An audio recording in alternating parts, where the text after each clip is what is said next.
once incubated the ancient dragon egg. Now it is treated as garbage and left to gather dust in the warehouse. No one would spare a glance even if it were thrown on the street. However, when I saw it for the first time, I decided to make it my first pet by forming a contract with it. Classmates all laughed at me for being a fool, but I paid no attention to it because I awakened the SSS level purple sky dragon god, and all dragon gods will bow their heads and acknowledge me as their master. Even if you have the 1 in a million talent, you can still be betrayed miserably by your girlfriend Zhao Jilan, who demanded 5 million from me and then cuckolded me after 2.5 years. At this moment, on the playground of Hanhai No. 1 Middle School, Yi Qingyi from Class 3 successfully awakened to the B-rank beast soul, Frost Sparrow. Then, a clear chirping sound was heard, and colorful light emerged around the girls on the field. Soon after, their school uniforms disappeared, and in the blink of an eye, they transformed into a giant ice blue bird. Hearing this, I was stunned for a moment until I shook my head vigorously, and the blurry memory gradually became clear. I didn't expect that I would actually travel through time, and the world I am currently in is called Blue Star. The civilization, history, and technology here are almost the same as my previous world. The only difference is that this planet is full of terrifying monsters that make people tremble with fear, and the people here can awaken the beast soul deep within their souls when they awaken, giving humans monster-like powers. At this time, the teacher on the stage held the attendance list and shouted to the crowd below. Next, Zhao Jilan. Hearing this, I came to my senses and saw a sweet-looking girl standing in front of me. She glanced coldly at me and walked up to the stage without looking back. And she is my girlfriend Zhao Jilan, whom I have been dating for 2.5 years. When she walked out, all the boys' eyes followed closely, and some even drooled. In the eyes of all the classmates, Zhao Jilan is beautiful and graceful, perfectly fitting the image of a goddess in their hearts. But only I know how two-faced she is. At this moment, the host's memories surged into his mind. Since childhood, as an orphan with both parents deceased, I have been living solely on tens of millions in assets and a few houses. Originally, I spent my days singing and rapping, living carefreely. However, ever since I met Zhao Jilan in the game, not only did I obey her every word, but I also spent half of my family's fortune on her. Even though I have given her the best of me, Zhao Jilan still wore 99 green hats for me, and even hid a little white face behind my back. When discovered, she even said, "Is there nothing wrong with you in front of the screen?" When this series of memories flashed before my eyes, a raging anger suddenly surged in my heart. So let me take care of teaching you how to be a person. At this moment, Zhao Jilan had already ascended the high platform, her slender jade hands slowly descending towards the awakening stone. In an instant, the awakening stone seemed like a golden flame ignited, causing everyone present to widen their eyes. It was actually a golden S-rank beast soul, and on the distant podium, the knowledgeable female principal Zhuang Qiuying suddenly stood up, her mouth trembling in shock. Simply because the world's beast soul is divided into 9 levels, from F rank to SSS rank from small to large, corresponding to 9 colors. As long as the awakened beast soul reaches the C rank, it can be sent to college, transformed into an existence beyond the reach of ordinary people. Reaching the A rank can directly enter the federal system and become the supreme seed candidate. But if the S rank beast soul is awakened, not only will there be more resources tilted, but also unimaginable privileges. As for SS and SSS ranks, they are the supreme treasures of the Great Xia Federation, and all identity information will be classified as the highest level of confidentiality. At this time, the golden light on the stage gradually faded, and Zhao Jilan's figure appeared in front of everyone again. Light pink fur was dotted on her graceful figure, with 3 fluffy big tails at her lower back. The students on the playground all dropped their jaws to the ground. Oh my god, it's actually an S-rank 3-tailed fox spirit. No, I can't take it anymore. For a moment, the male restroom was instantly packed, and the boys present were all staring intently, their youthful hormones uncontrollably surging. Seeing this, I just snorted coldly. Indeed, appearance reflects the heart. The awakened smelly fox is just perfect for her. A beam of light flashed again, and Zhao Jilan transformed back to her original appearance. With a cold face, she walked to my side and said disdainfully, "Don't slow me down later." Under the gaze of the crowd, I stepped onto the awakening platform with steady steps. Cheng Yu, don't become a useless person who lives off others. If you are not capable, our classmates can help take care of your wife. But I paid no attention to the discussions around me, as my mind and body were already captivated by the awakening stone in front of me. I then raised my hand and placed it on top. A full minute passed, but the awakening stone showed no response at all. The audience burst into laughter. Indeed, a greenhorn failing to awaken is an extremely rare occurrence. Amidst the ridicule of the crowd, Zhao Jilan walked through the crowd, stepped onto the awakening platform again, and said coldly, "Cheng Yu, Let's break up. You are not even worthy to be my family's servant now. The people below immediately laughed at me as a big fool. Seeing this, I lightly smirked, revealing a faint smile. At this moment, the awakening platform next to me suddenly lit up with golden light. I turned my head to look and saw that it was Lin Dong, the male best friend of Zhao Zilan, basking in the golden light with a faint smile, enjoying the admiring gazes of the students. The jet-black scales drilled out from under its skin, a huge tail swinging behind it, its body constantly growing larger, and in the blink of an eye, it turned into a humanoid giant lizard standing at a height of 3 meters. Oh my god, it's another S-rank beast soul, and it's the Earth Vein Mad Lizard with top-tier strength. The Lin Dong on the stage returned to human form and walked towards me. Chang Yu, since things have developed to this point, we won't hide it from you anymore. In fact, Zhao Zilan has been with me for a long time. From now on, you have nothing to do with us. I hope you'll have the sense not to pester yourself. At these words, the entire playground roared. I'll go. There's even a follow-up to this doggone plot. This Zhao Zilan is also too green tea. I didn't realize it before. This hasn't even come to fruition yet and she's already taken up with someone else in advance. I think Zhao Zilan is right. And the facts prove her right. If I were Cheng Prison I would now find a crack in the ground. So many years. Spent so much money. Nothing to gain. Girlfriend also ran away with someone else. Quiet. Just as the playground descended into chaos, a mighty bellow rang out over the school. It got to the point where the school's leaders finally couldn't sit still. On the podium, Zhuang Jiuying stood up, and then a pair of huge feathered wings unfolded behind her back to carry her to the awakening stage where Cheng Jie was. Student Cheng Jie, everything today is because of you, so you have to take some responsibility as well. Since you failed in your awakening then there is no need to stand here. Now please leave the campus immediately. Hearing Zhuang Jiuying's words, Cheng Jie slowly turned his head. What? Is that what they call girls helping girls? Or are you a snob? 2. Headmaster? Once again, 2 short sentences shocked everyone. Zhuang Jiuying was even more furious that her chest was heaving up and down. She hadn't seen a student who didn't know how to respect his teacher for how many years. Cheng Jie, just now I only thought you were a bit incompetent, but I didn't realize you didn't even have the most basic manners. In that case, then I can only apologize to inform you that from now on you are no longer a student of our Hanhai First High School. At those words, a chill flashed across Cheng Jie's eyes. It's normal to be a snob, and Cheng Jie is understandable. Whether it was in his last life or this one, his own strength was the key to determining how others treated him. The dish is just more practice, and that applies no matter what time of year it is. Ignoring the angry Zhuang Jiuying, Cheng Jie raised his head and bellowed at the sky. Above the 9th heaven, purple thunder falls from the sky. Purple energy comes from the east. The sky transmits sound. The divine thunder condenses. The dragon leaps over the stars. Rhythm of the vault. Radiance of starlight. Heaven's gate opens. Divine dragon appears. Awaken. Purple sky divine dragon. Boom. Above the sky, a thunderclap sounded at first, and in just a few seconds the originally cloudless sky was covered with dark clouds. What the hell? Didn't the weather forecast say it was a sunny day? Everyone raised their heads in bewilderment as the sudden appearance in the sky attracted the attention of everyone in Hanhai City. Ow! A dragon's roar came from within Cheng Jie's body, followed by a purple thunderbolt blasting down on Cheng Jie's body from the dark clouds in everyone's shocked gazes. Berserk breath exploded from the thunder. Biting winds whistled, and in an instant the entire playground was transformed into a heavenly disaster. Shura, Zhuang Jiuying, who was on the side, hurriedly dodged away. She didn't dare to touch half of the destructive aura in that thunder. But more than that, what shocked the crowd was the awakening stone that was held in Cheng Jie's hands. At this moment that small stone actually bloomed with eye-catching 7-colored light. What Cheng Jie had awakened was actually a national treasure SSS level beast soul. Chapter 3, Tired of Plate? Let's play for you, requesting for follow-up readings. At this moment, the students, playground, and teachers in front of Cheng Jie had all disappeared. In its place was a devastated wilderness. Right at this moment, a loud and clear dragon roar suddenly erupted from above the sky. Cheng Jie looked up and saw that above the sky, a gigantic dragon that was 1,000 meters long was flying towards him at a rapid pace with its wings up.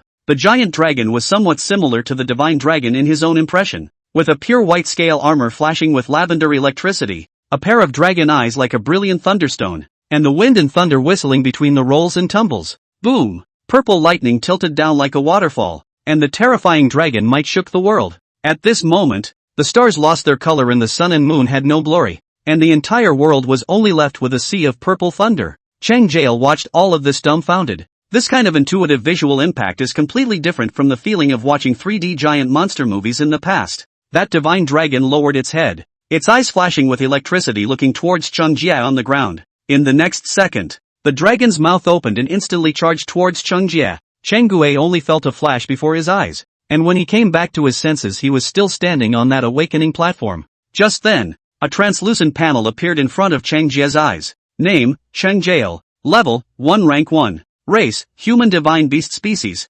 Power, 100. Stamina, 100. Agility, 100. Spirit, 100. 1 for a healthy adult. 10 for a normal awakened person. 20 for an S awakened person. And 40 for an SS class. Beast Soul, Purple Sky Divine Dragon, SSS grade? Feeling the raging power within his body, Cheng Jie was ecstatic in his heart. With power, one had the capital to stand at the top in this world. Am I blind? Was that just color? I don't know. I just saw Cheng Jie get struck by lightning. SSS grade talent? Impossible. That must have been a rainbow just now. The crowd under the stage was talking and discussing the amazing scene just now. Just then, boom! Berserk purple thunder erupted from Cheng Jie's body, and tyrannical dragon might instantly swept across the entire playground. Everyone present immediately sweated like a pig, and some even couldn't help but kneel down. Dragon, above all beasts. Ordinary beast souls simply couldn't face this terrifying pressure. Ow! A loud and clear dragon's roar spread across the universe,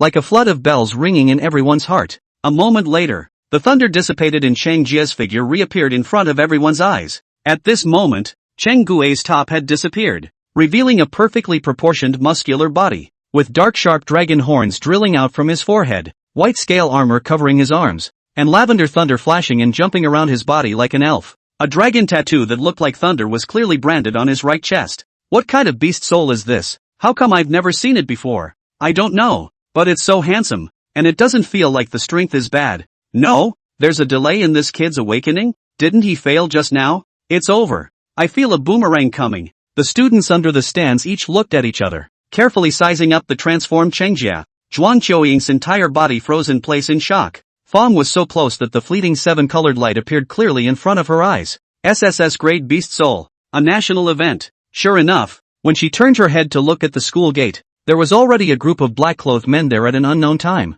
The school gates, which had been open, were now also completely blocked. What? All that noise and this is what? A snort came from the crowd, and the crowd automatically made way as Lin Dong led Zhao Zilan to Cheng Jie. The strength of the awakened beast soul can be judged not only by the color of the awakening stone. Generally, the more powerful the beast soul transformed, the larger it was, and the Cheng Jie in front of him is still exactly the same as the original in terms of physical size, except for a more handsome look. Yes, Cheng Jie, I can warn you in advance, even if you awaken there is no possibility between us. Zhao Zilan on the side helped out. No problem, I promise. Facing the aggressive duo, Cheng Jie only smiled lightly. It's just a cup. I'm tired of plating it, so I'll give it to you. By the way, this cup is a little less than stellar in the rear position, but I've opened the way for you, so don't worry about using it. Upon hearing this, the entire playground was once again abuzz. Ha ha ha ha ha, Cheng Jie is ruthless enough. If I hadn't been well read, I wouldn't have heard it.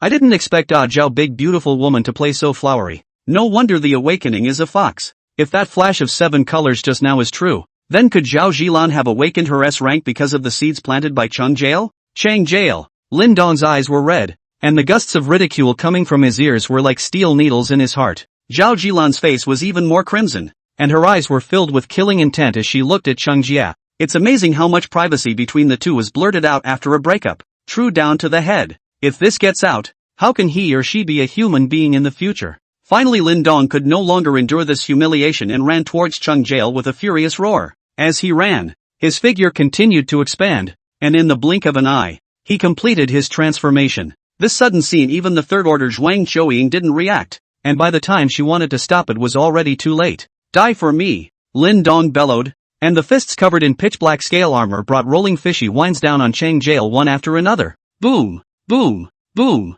The power of the earth vein mad lizard erupted without reservation, and the awakening platform under Cheng Jie's feet shattered with a loud bang, rolling smoke and dust drowning the duo on the stage. The students on the sidelines rushed back, fearing to be affected by the battle. Zhao Zilan had a cold smile on her face. The power of an S-class beast soul was not something that a normal awakened could fight against, and this strike was enough to break Cheng Jie's bones even if he couldn't be killed. But before she could be happy, Cheng Jie's teasing voice came from the smoke. Is that all you can do? You can't tame this cup then. Boom! Electricity shone brightly, and the violent purple thunder instantly broke through the smoke. Lin Dong's huge body was like a deflated ball that instantly flew out backwards and smashed on the ground not far away. A bloody hole with burnt edges appeared in his chest, and a large amount of blood gushed out like a small stream dyeing the ground. Lin Dong, how is this possible? Zhao Zilan looked at the unharmed Cheng Jie on the stage and then at the paralyzed Lin Dong in shock, unable to believe what was in front of her. Zhao Zilan, since you admitted that you had already taken up with Lin Dong before, shouldn't we settle the score between us? On the high stage, Cheng Jie's voice sounded like a devil's whisper in Zhao Zilan's ears. You, what do you want? Seeing Lin Dong's miserable condition, Zhao Zilan felt for the first time that she did not see through Cheng Jie. Seeing Cheng Jie, who was still dripping blood from his hands, step by step walking towards her, the instinctive fear coupled with the suppression of the beast soul made her body tremble and paralyze on the ground. How? A cruel smile spread across the corners of Cheng Jie's mouth. Of course it's for you to give back everything that wasn't yours to begin with. Chapter 4, there are some accounts that should be settled. Requesting readings. You, what do you mean? Zhao Zilan looked at Cheng Jie, who was getting closer and closer to her, with eyes full of fear, and did not understand Cheng Jie's meaning for a moment. Something that doesn't belong to you? Which of these is not deserved? Can't hear it, can you? Cheng Jie smiled faintly. From our relationship to now, you rely on my love for you just on my one-dimensional demand, and you even use my money in the outside to raise a little white boy.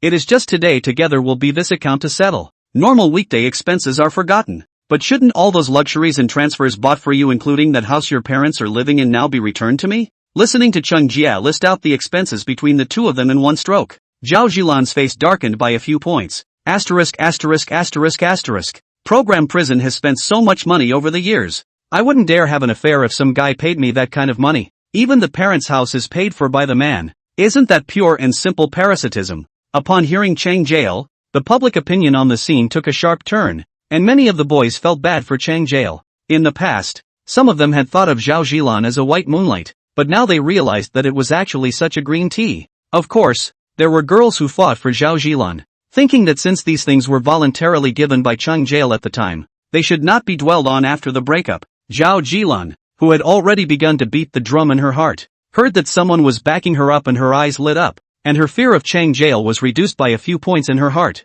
After all, this was on campus, and she wasn't really afraid of what Cheng Jie would do to her. Moreover, the principal was now beside him. Even if Cheng Jie wanted to hurt someone again, the principal would definitely stop it. Thinking of this, the bottom of Zhao Zilan's heart gradually gained a few points. Cheng Jie, you don't act unreasonably just because your beast soul is powerful. This is a civilized society now. Before those things were given to me voluntarily by you. Which boy in a relationship is not spending money for his girlfriend? Now you're looking for me to settle the score again. Don't you think you're very down on yourself? Besides, these 2 years are the best of my youth. You pay a little more not. Snap. Before Zhao Zilan could finish her sentence, a slap resounded through the room. Zhao Zilan covered her red and swollen face and looked at Cheng Jie in front of her with a bewildered expression. He even forgot to wipe the blood running down the corner of his mouth. Your youth is youth, but Laozi's is not. Cheng Jie's gaze was cold and disdainful as he smiled. Didn't you say you'd have nothing more to do with me from now on? And when did I say I gave it to you voluntarily?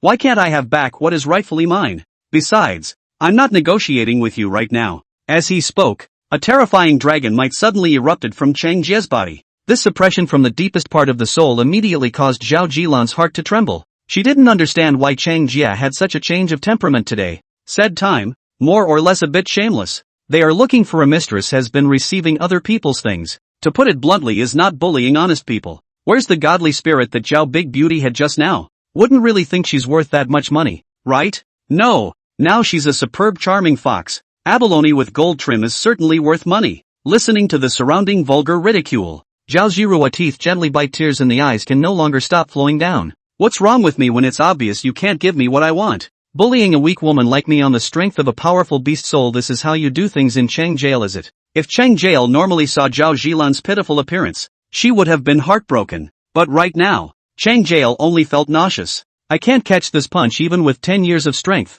This is definitely the classic quote of the year. And it's a good thing I recorded it. She's so aggravated. If she doesn't want to give it back, she should just say so and act it out. Yeah, it's obvious that she was the vampire. And now it's the other way around that people are bullying her. Why don't you, Miss Xiao, come with us later, and we'll all put it together for you? Ha ha ha. Yeah, it's not the first time you've eaten your last meal, and you've eaten the same thing at the banquet. A sentence of extremely insulting words was like a steel needle piercing into Zhao Zilan's heart. All along, She had been the little fairy who was held in the palm of her hand for fear of falling and in her mouth for fear of melting. When had she ever been subjected to this kind of aggravation? Cheng Jie, you've already violated the school rules. I won't hold you responsible for what happened before, but can we call it a day? Zhuang Qiuying, who was on the side, saw that the scene was already a bit out of control and hurriedly dodged to intervene between the two. Seeing Zhuang Qiuying blocking in front of him, Cheng Jie's gaze suddenly chilled. If I remember correctly, you've just verbally dismissed me, right? Can school rules govern an out-of-schooler? Cheng prison sneer. Want to drive on the drive, when they are still that defenseless social animal. I'm sorry, I don't need your understanding. This has nothing to do with you. Get out of the way. Looking at the suddenly strong Cheng Jie, Zhuang Qiuying's face gradually turned gloomy, so not giving herself face. If it wasn't for the fact that Cheng Jie had awakened her SSS grade talent, she would have thrown Cheng Jie out herself. But even she couldn't move Cheng Jie in the slightest right now, or else she wouldn't be able to account for it at all when the people from the Federation arrived. At this moment, Cheng Jie was the most cherished treasure of the Dasha Federation. Even if the other party beat himself up, he absolutely could not fight back. In terms of future and face, Zhuang Qiuying still chose the latter. Seeing that the principal was no longer even protecting herself, Zhao Jilan was completely flustered this time. Looking at Cheng Jie, who was walking towards her like a devil, the fear in Zhao Jilan's heart soared to the extreme, and a stream of warmth involuntarily gushed out. Just then a tall figure appeared in front of her like a beam of light. You have to return what you gave away. Cheng Jie, you're really a disgrace to men. Lin Dong blocked between the two with a grim expression on his face. At this moment, the large hole in his chest was no longer bleeding, and the blow that was enough to kill an ordinary person obviously did not give him fatal injuries. Since the school can't control you, then let the federal law control you. Lifting the cell phone in his hand and shaking it, Lin Dong's face revealed a teasing smile. Awaken people hurting people. This is expressly forbidden by the Federation. I don't believe the Federation can't control you. Seeing that Lin Dong had already called the police, Zhao Jilan was relieved, but due to her loss of temper just now she was unable to get up from the ground. She'd be really embarrassed if anyone saw her. Upon hearing this, Cheng Jie lifted her transformed state with a giggle. This reckoning in Lin Dong's mind he heard clearly. In terms of background, Lin Dong was indeed stronger than himself. His father was the chief of the Federal Police Department in Hanhai City. If it was in the past, it was impossible for Cheng Jie to win over him in the fight for fatherhood.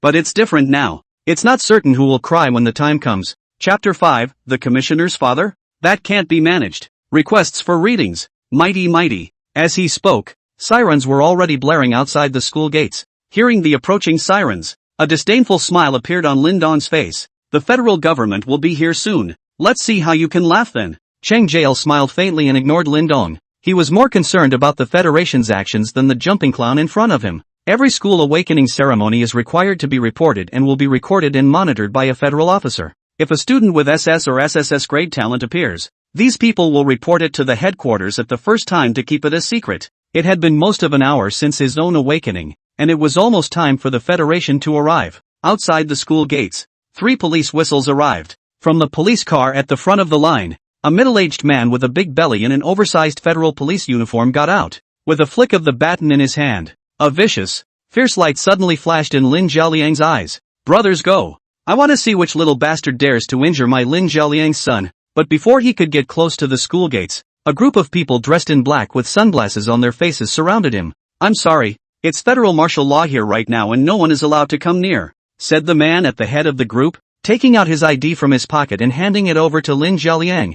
What? The 1st Federal Reserve Section? Never heard of it. Lin Jialiang looked at the other party's credentials before casually flinging them back. After more than 10 years in the police force, this was the first time he had seen such a document. It was no wonder that Lin Jialiang had no eyes. It had been too many years since Hanhai City had produced a genius who had awakened SS and SSS ranked beast souls. Director Lin, please cooperate. Seeing that Lin Jialiang did not intend to pay any attention to himself and the others, the man in black hurriedly took a step forward to block Lin Jialiang's body once again. Getting a fake license to fool around here. You think I'm the size of a cutie? Is that so? I'm warning you to do what you have to do. Any further obstruction will be treated as an obstruction of federal law enforcement. With a look of impatience on his face, Lin Jialiang pushed the man aside. At the same time an elephant whistle came from within his body, and a ferocious might belonging to a 5th-ranked powerhouse exploded. In just an instant, the violent airwaves blew those black-clothed men around them back and forth. The black-clothed man in the lead still wanted to resist,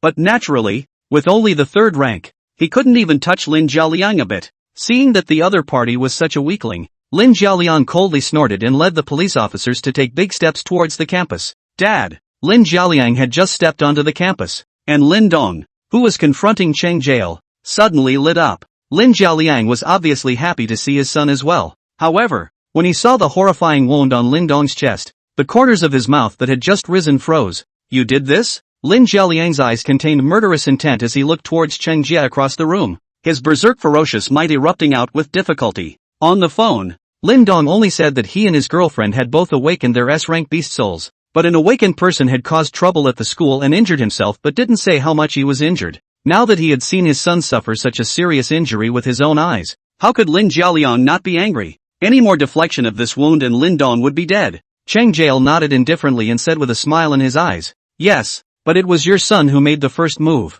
and I was only justifying my defense. Does legitimate defense ever come down this hard? You're so young but you're so ruthless. You're bound to be a tumor that endangers society in the future. Come with me to the police station to investigate. As he spoke, Lin Jialiang had already fished out the soul-locking cuffs from his back waist, which were specifically for awakened people. Cheng Jie didn't resist and smiled as he handed over his hands. Director Lin. Wait. Chuang Qiuying, who was on the side, hurriedly pulled back the impulsive Lin Jialiang and whispered the situation in Cheng Jie. SSS class. Really? Lin Jialiang was shocked in his heart, but the fire in his heart flared up again when he looked at the smug Cheng Jie. Even if he is a genius and has awakened a powerful beast soul, he can't act without regard to the law. He must return with me today, and I don't believe the feds are going to get those crooked people out there to lock down the school, said Lin Jialiang, pushed away Chuang Qiuying, who wanted to say something else, and put handcuffs on Cheng Jie's hands. But when he was about to take Cheng Jie away, he realized that he hadn't even pulled it once. You want to resist?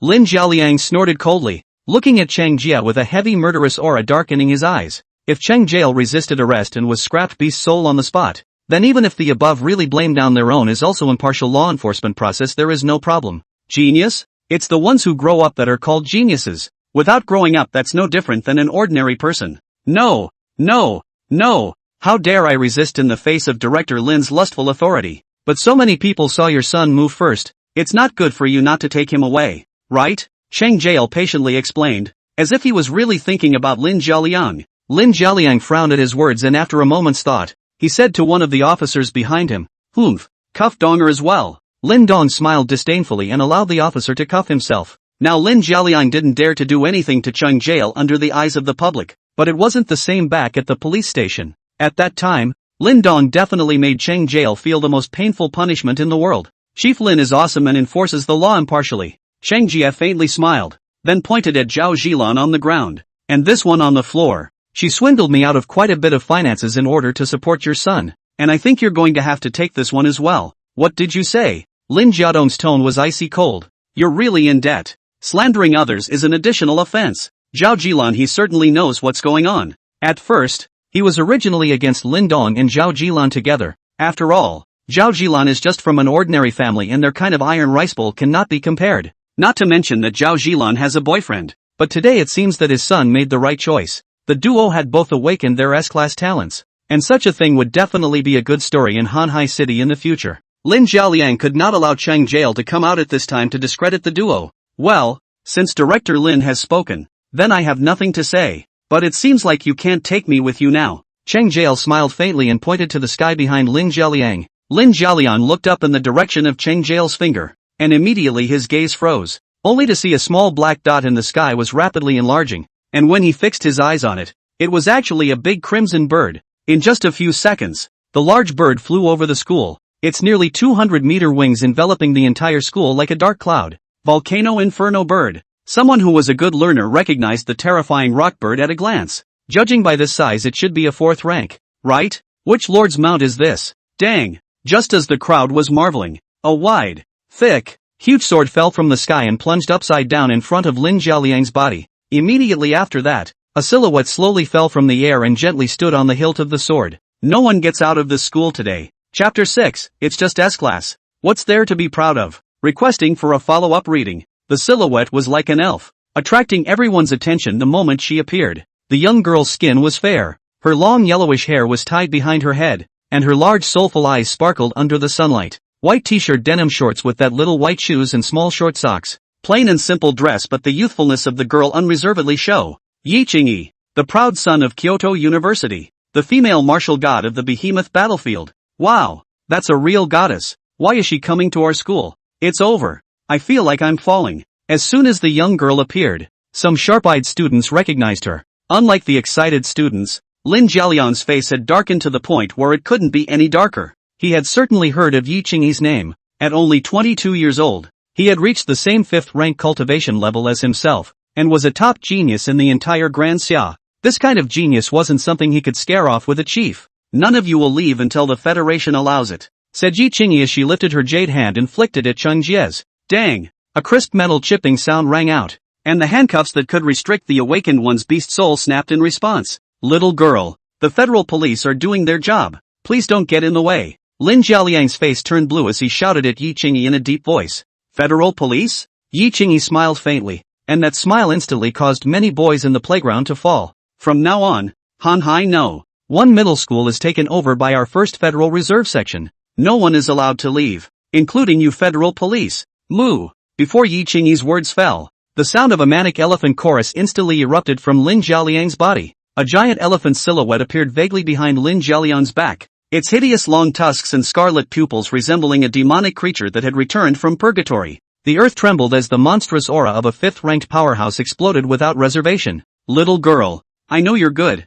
but the Federation isn't in the hands of you youngsters right now. This kid is stubborn and wantonly hurt people. Today, even if the God of Heaven comes, I will bring him back to the police station for interrogation. Such a ho-hum speech caused Cheng Jie behind him to let out a soft laugh. Protecting the calf is just like protecting the calf. I'm sure shamelessness is hereditary too. What did you say, little brat? The anger in Lin Jialiang's heart was like a volcano erupting, and he fiercely turned back to glare at Cheng Jie. That originally wild aura instantly gathered together and pressed down heavily towards Cheng Jie. Boom! The earth under Cheng Jie's feet rumbled and cracked, as if there was a pair of big invisible hands in the air shooting down towards Cheng Jie. Ow! A dragon's roar instantly resounded through the hearts of the crowd, and berserk thunder rushed up to the sky. Cheng prison eyes discharge. Even in the face of such a great pressure, spine has not bent the slightest. Not bad, kind of. Yi Qingyi smiled slightly when she saw Cheng Jie's performance, and with a gentle wave of her hand she completely dispersed the pressure on Cheng Jie's body. As a police officer,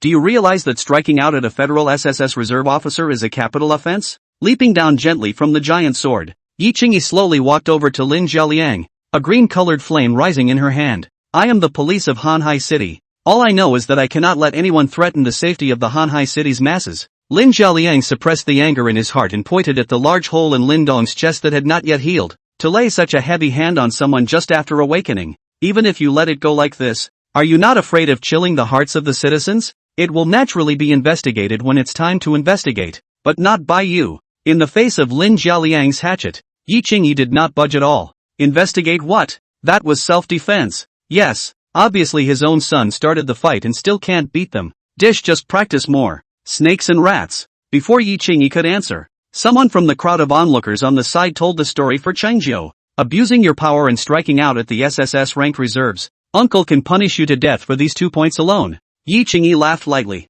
With a gentle move of her small hand, the huge sword suddenly flew up and landed in her hand. Give you 2 choices. Either get out of the way and wait for the Federal Investigative Unit to clear you, or fight me now, but odds are you'll die. Looking at Yi Qingyi, who was going to decide whether she lived or died in the middle of a conversation, Lin Jialiang's heart suddenly tightened. After a moment of silence, Lin Jialiang still dodged and stepped aside. I, Lin Jialiang, will take note of this matter today. My son is also an S-class awakened person. Cheng Jie, don't be too happy too early. It's not certain who will go farther in the future. Facing Lin Jialiang's threat, Cheng Jie didn't take it to heart in the slightest. It's just S rank. Is there anything to be proud of? More than that, Zhao Jilan, I will pay a visit to your house tomorrow, and I hope my things will be ready for me by then. Lin Dong, who was on the side, immediately showed a fierce light at the words. If his eyes could kill, he would definitely want to stare Cheng Jie to death. Seeing the problem lifted, Yi Qingyi took out a walkie-talkie from her pocket.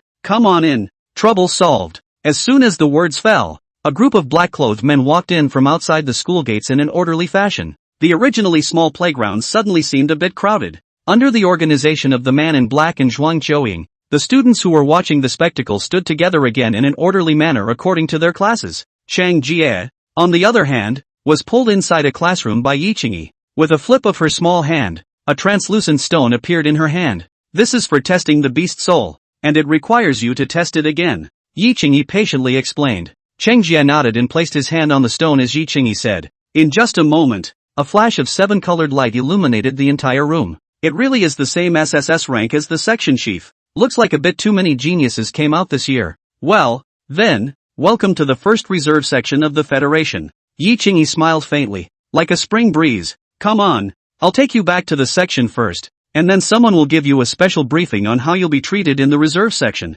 Dad, what do you think I should do? That damn Cheng Jie even wants me to return something to him. Inside a bright villa, Zhao Jilan was lying at a man's feet like a meek kitten. It's only a few $1 million worth of stuff. Compared to that, I'm more concerned about your awakened S-class beast soul. The man was half lying on the sofa smoking a cigarette, one foot gently rubbing on Zhao Jilan's hair. Anyone who was there would have recognized the man at once. Lord of Hanhai City, Fong Mingyuan, Lin Jialiang, this useless thing. I will naturally settle the score with him when I turn around. As for Cheng Jie, you don't have to worry about that brat. If he dares to go to your parents tomorrow, then I'll make sure he pays some price. Don't forget, Hanhai City is surnamed Fong. Fong Mingyuan spat out a smoke ring, then gently lifted Zhao Jilan's small face to flick the ashes into her mouth. Thanks, Dad. Zhao Jilan, who was used as an ashtray, wasn't annoyed in the slightest, but instead revealed a smile of enjoyment. Well, without getting into that, let me see your awakened beast soul. Ha! Zhao Jilan was a bit surprised.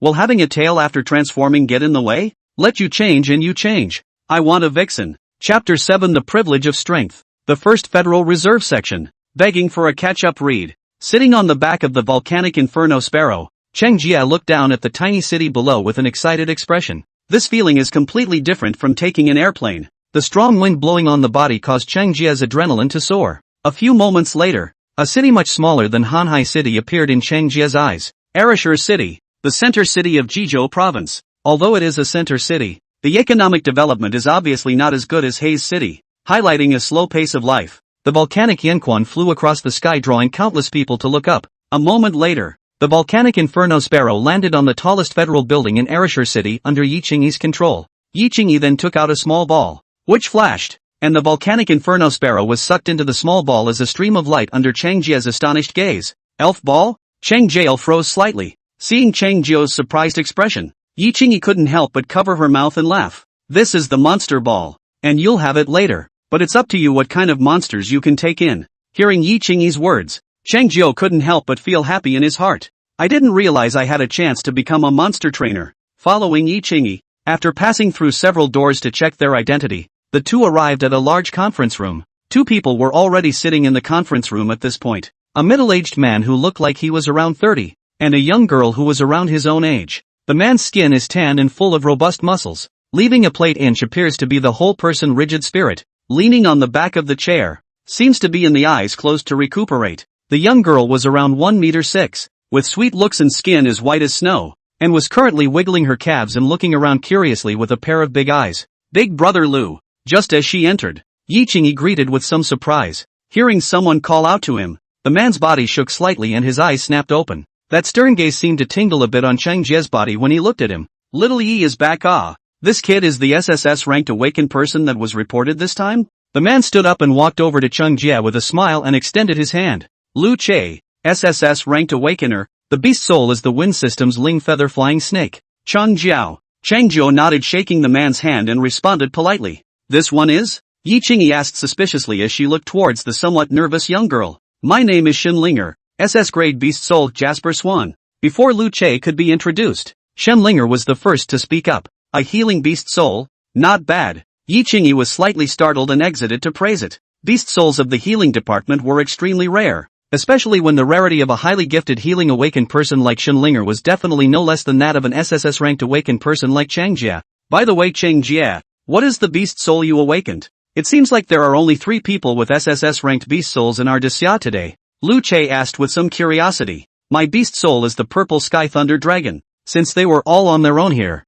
Cheng Jie didn't hide anything. Dragon beast soul. Hearing Cheng Jie's words, Lu Che and Shenlinger instantly widened their eyes. Yi Qingyi, who was on the side, hid her smile as she looked at the two of them. On the way here she had already chatted a lot with Cheng Jie and naturally knew about Cheng Jie's beast soul, and she was also taken aback when she learned that Cheng Jie's beast soul was the purple sky thunder dragon. The dragon lineage was the rarest and most powerful existence of all the beast souls, and the last awakened person of the dragon lineage beast soul in Daxia had now become a generation of heavenly kings. My Daxia has actually produced another dragon beast soul awakened person now. Truly the heavens have blessed Daxia. Just then, a strong voice came from behind the crowd. Cheng Jie looked back and saw that there was an old man behind him at some point. The old man looked close to 70 years old. His hair was gray and even his back was a bit bent. But it was such a boss who looked like he might fall at any time that made Ji Qingyi and Lu Che stand in awe. Young man, you have a great future ahead of you. You must work hard next, and in the future there will be a place for you in Daxia. The old man smiled and patted Cheng Jie's shoulder, then sat down in the middle of the conference room. This is the first time you two have met, but you should have heard of my name. My name is Shui Haifeng. Hearing the old man's self-introduction, Cheng Jie instantly found the name in his memory. Shui Haifeng, a 9th-ranked powerhouse, SSS-ranked beast soul Si Moon Jiao, the great Xia's Sea covering heavenly king. Sit down. Why are they all standing? Seeing Cheng Jie's few people staying in place, Shui Haifeng smiled and reminded the few people. Oh, good. Cheng Jie nodded, then obediently sat down in his seat. I didn't realize that this year, Jizhou had produced an SS-ranked healing system awakened and an SSS-ranked dragon system awakened. Congratulations! First of all, welcome the two of you. Daxia is fortunate to have you. Next the two of you will become a member of the first reserve section of my Grand Xia, and I hope to see you both in action on the battlefields of the future. Next, I'll tell you a little bit about what Daxia Reserve Section.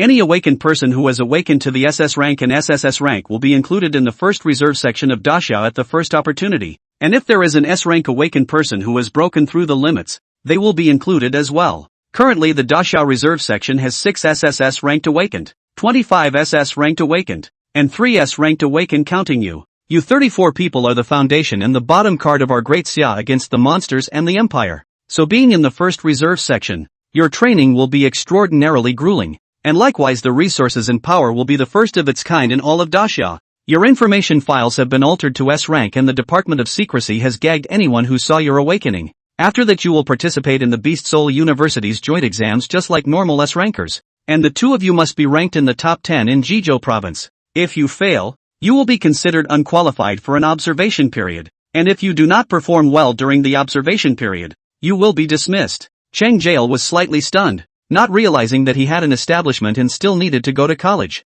Clearing his throat, Shui Haifeng continued. Of course, the high demands on you will be accompanied by the highest standard of resources. First, all members who enter the first reserve section of the Federation will have a 7th order or higher ranked powerhouse as your steward for your close protection. Above the 7th order, Cheng Jie was shocked in his heart, not expecting the Federation to be so generous. Secondly, all members who enter the first reserve section of the Federation will receive a fixed amount of cultivation resources each month. The list of resources is in the hands of your steward. You will see it later. As for the third point, Shui Haifeng smiled faintly and took out the small ball that Yi Qingyi had taken out earlier from his pocket and explained to the duo. This is the Monster Sphere, the newest technology currently developed by the Federation, which holds separate spaces where monsters can live. One will be given to each of you later, and your butler will take you to pick out the right monster for you. Chapter 8, The Dragon's Might Appears. All beasts submit. Requests for reading. These 3 points above are the first reserve section of the Federation's meet and greet gift to you.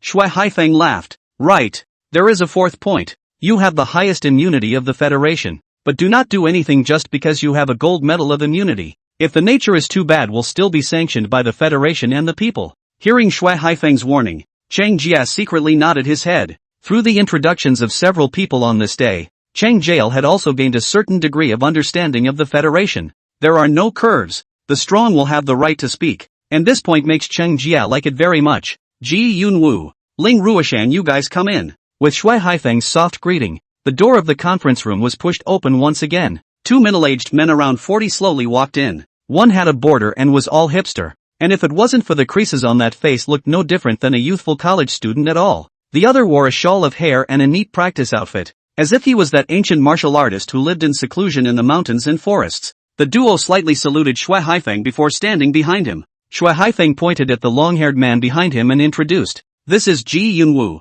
8th rank, A-class beast soul, heavenly indulgent lark, and then pointed at the other one. This is Ling Ruoshan, 8th rank, A-class beast soul warhammer dragon ape. From today onwards, Ji Yunwu you will follow Shunlinger. Ling Ruoshan's martial soul is also somewhat skewed towards the dragon system, so follow Cheng Jie. According to the characteristics of the duo's beast souls, Shui Haifeng quickly made an allocation. After instructing the two of them for a few more sentences, Shui Haifeng left the conference room with Yi Qingyi and the two of them. Shen Linger also left the room under Ji Yunwu's leadership. Kid, more care in the future. Ling Ruoshan casually pulled over a chair and sat beside Cheng Jie. No, it's Uncle Yu who took care of me, Cheng Jie politely said. It's not the same. Ling Ruoshan shook his head. Beast souls with a dragon bloodline have the potential to break through if they are exposed to a pure dragon beast soul for an extended period of time. My future really needs to depend on you. I'll be your housekeeper from now on. So if you need anything, just ask. Hearing Ling Ruoshan's words, Cheng Jie then nodded. Ling Ruoshan figure himself something okay. If they really do not figure anything, they will be embarrassed to let people always give themselves a favor in the future. Let's go. First go to the 10,000 Beasts Ridge and pick a monster beast that suits you. Patting Cheng Jie's shoulder, Ling Ruoshan stood up and led Cheng Jie towards the outside. Ling Ruoshan didn't have any flying monsters in his hands, and his own beast spirit couldn't fly, so he can only take Cheng Jie and drive there. Not far from Arashur Castle, the 10,000 Beasts Ridge is a federally governed monstrous mountain forest located at the intersection of Kyoto and Tsu Castle. Most of the monsters here are below the 5th rank, and it is a trial ground for young awakened people in the central region of the Federation. Walking through the forest, Cheng Jie felt such fresh air for the first time. On the side, Ling Ruoshan looked at the map in his hand and leisurely strolled through the forest with Cheng Jie.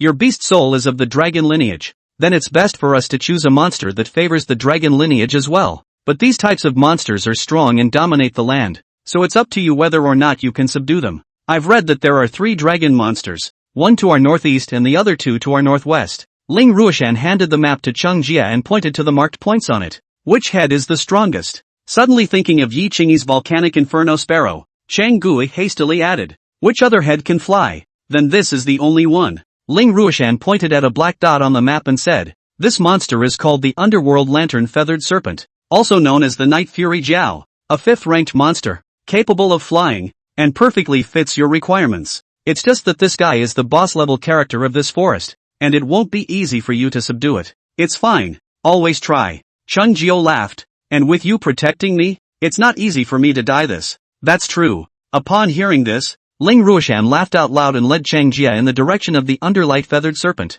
The habitat of the Underlight Feathered Serpent is in the center of the 10,000 Beasts Ridge, surrounded by beautiful mountains. The scenery is no less than those Netflix hit the spot. Ling Ruoshan led Cheng Jie through the jungle and finally stopped in front of a large, clear lake. This is the habitat of the Stygian lantern-plumed serpent. I'll help you lure it out. It's up to you whether or not you can subdue it. After saying that, the aura on Ling Ruoshan's body steeply surged. The original height of 1 meter 8 instantly swelled to 3 meters away. An emanic aura that seemed to come from the barbaric wasteland gushed out from its body. Dark brown fur drilled out from the gas table. The original slate turned into a lush head of long blonde hair, and a thick black-scaled dragon tail drilled out from its lumbar vertebrae to fling behind it. Boom! Ling Ruoshan's aura continued to rise, and his massive pressure even cracked the earth beneath his feet. The original calm surface of the lake rippled, and the next second, under Cheng Jie's gaze a 50-meter-long giant snake leaped out of the lake. Giant snake body covered with deep purple scales. A pair of 10-meter-long huge white wings rolled up the wind.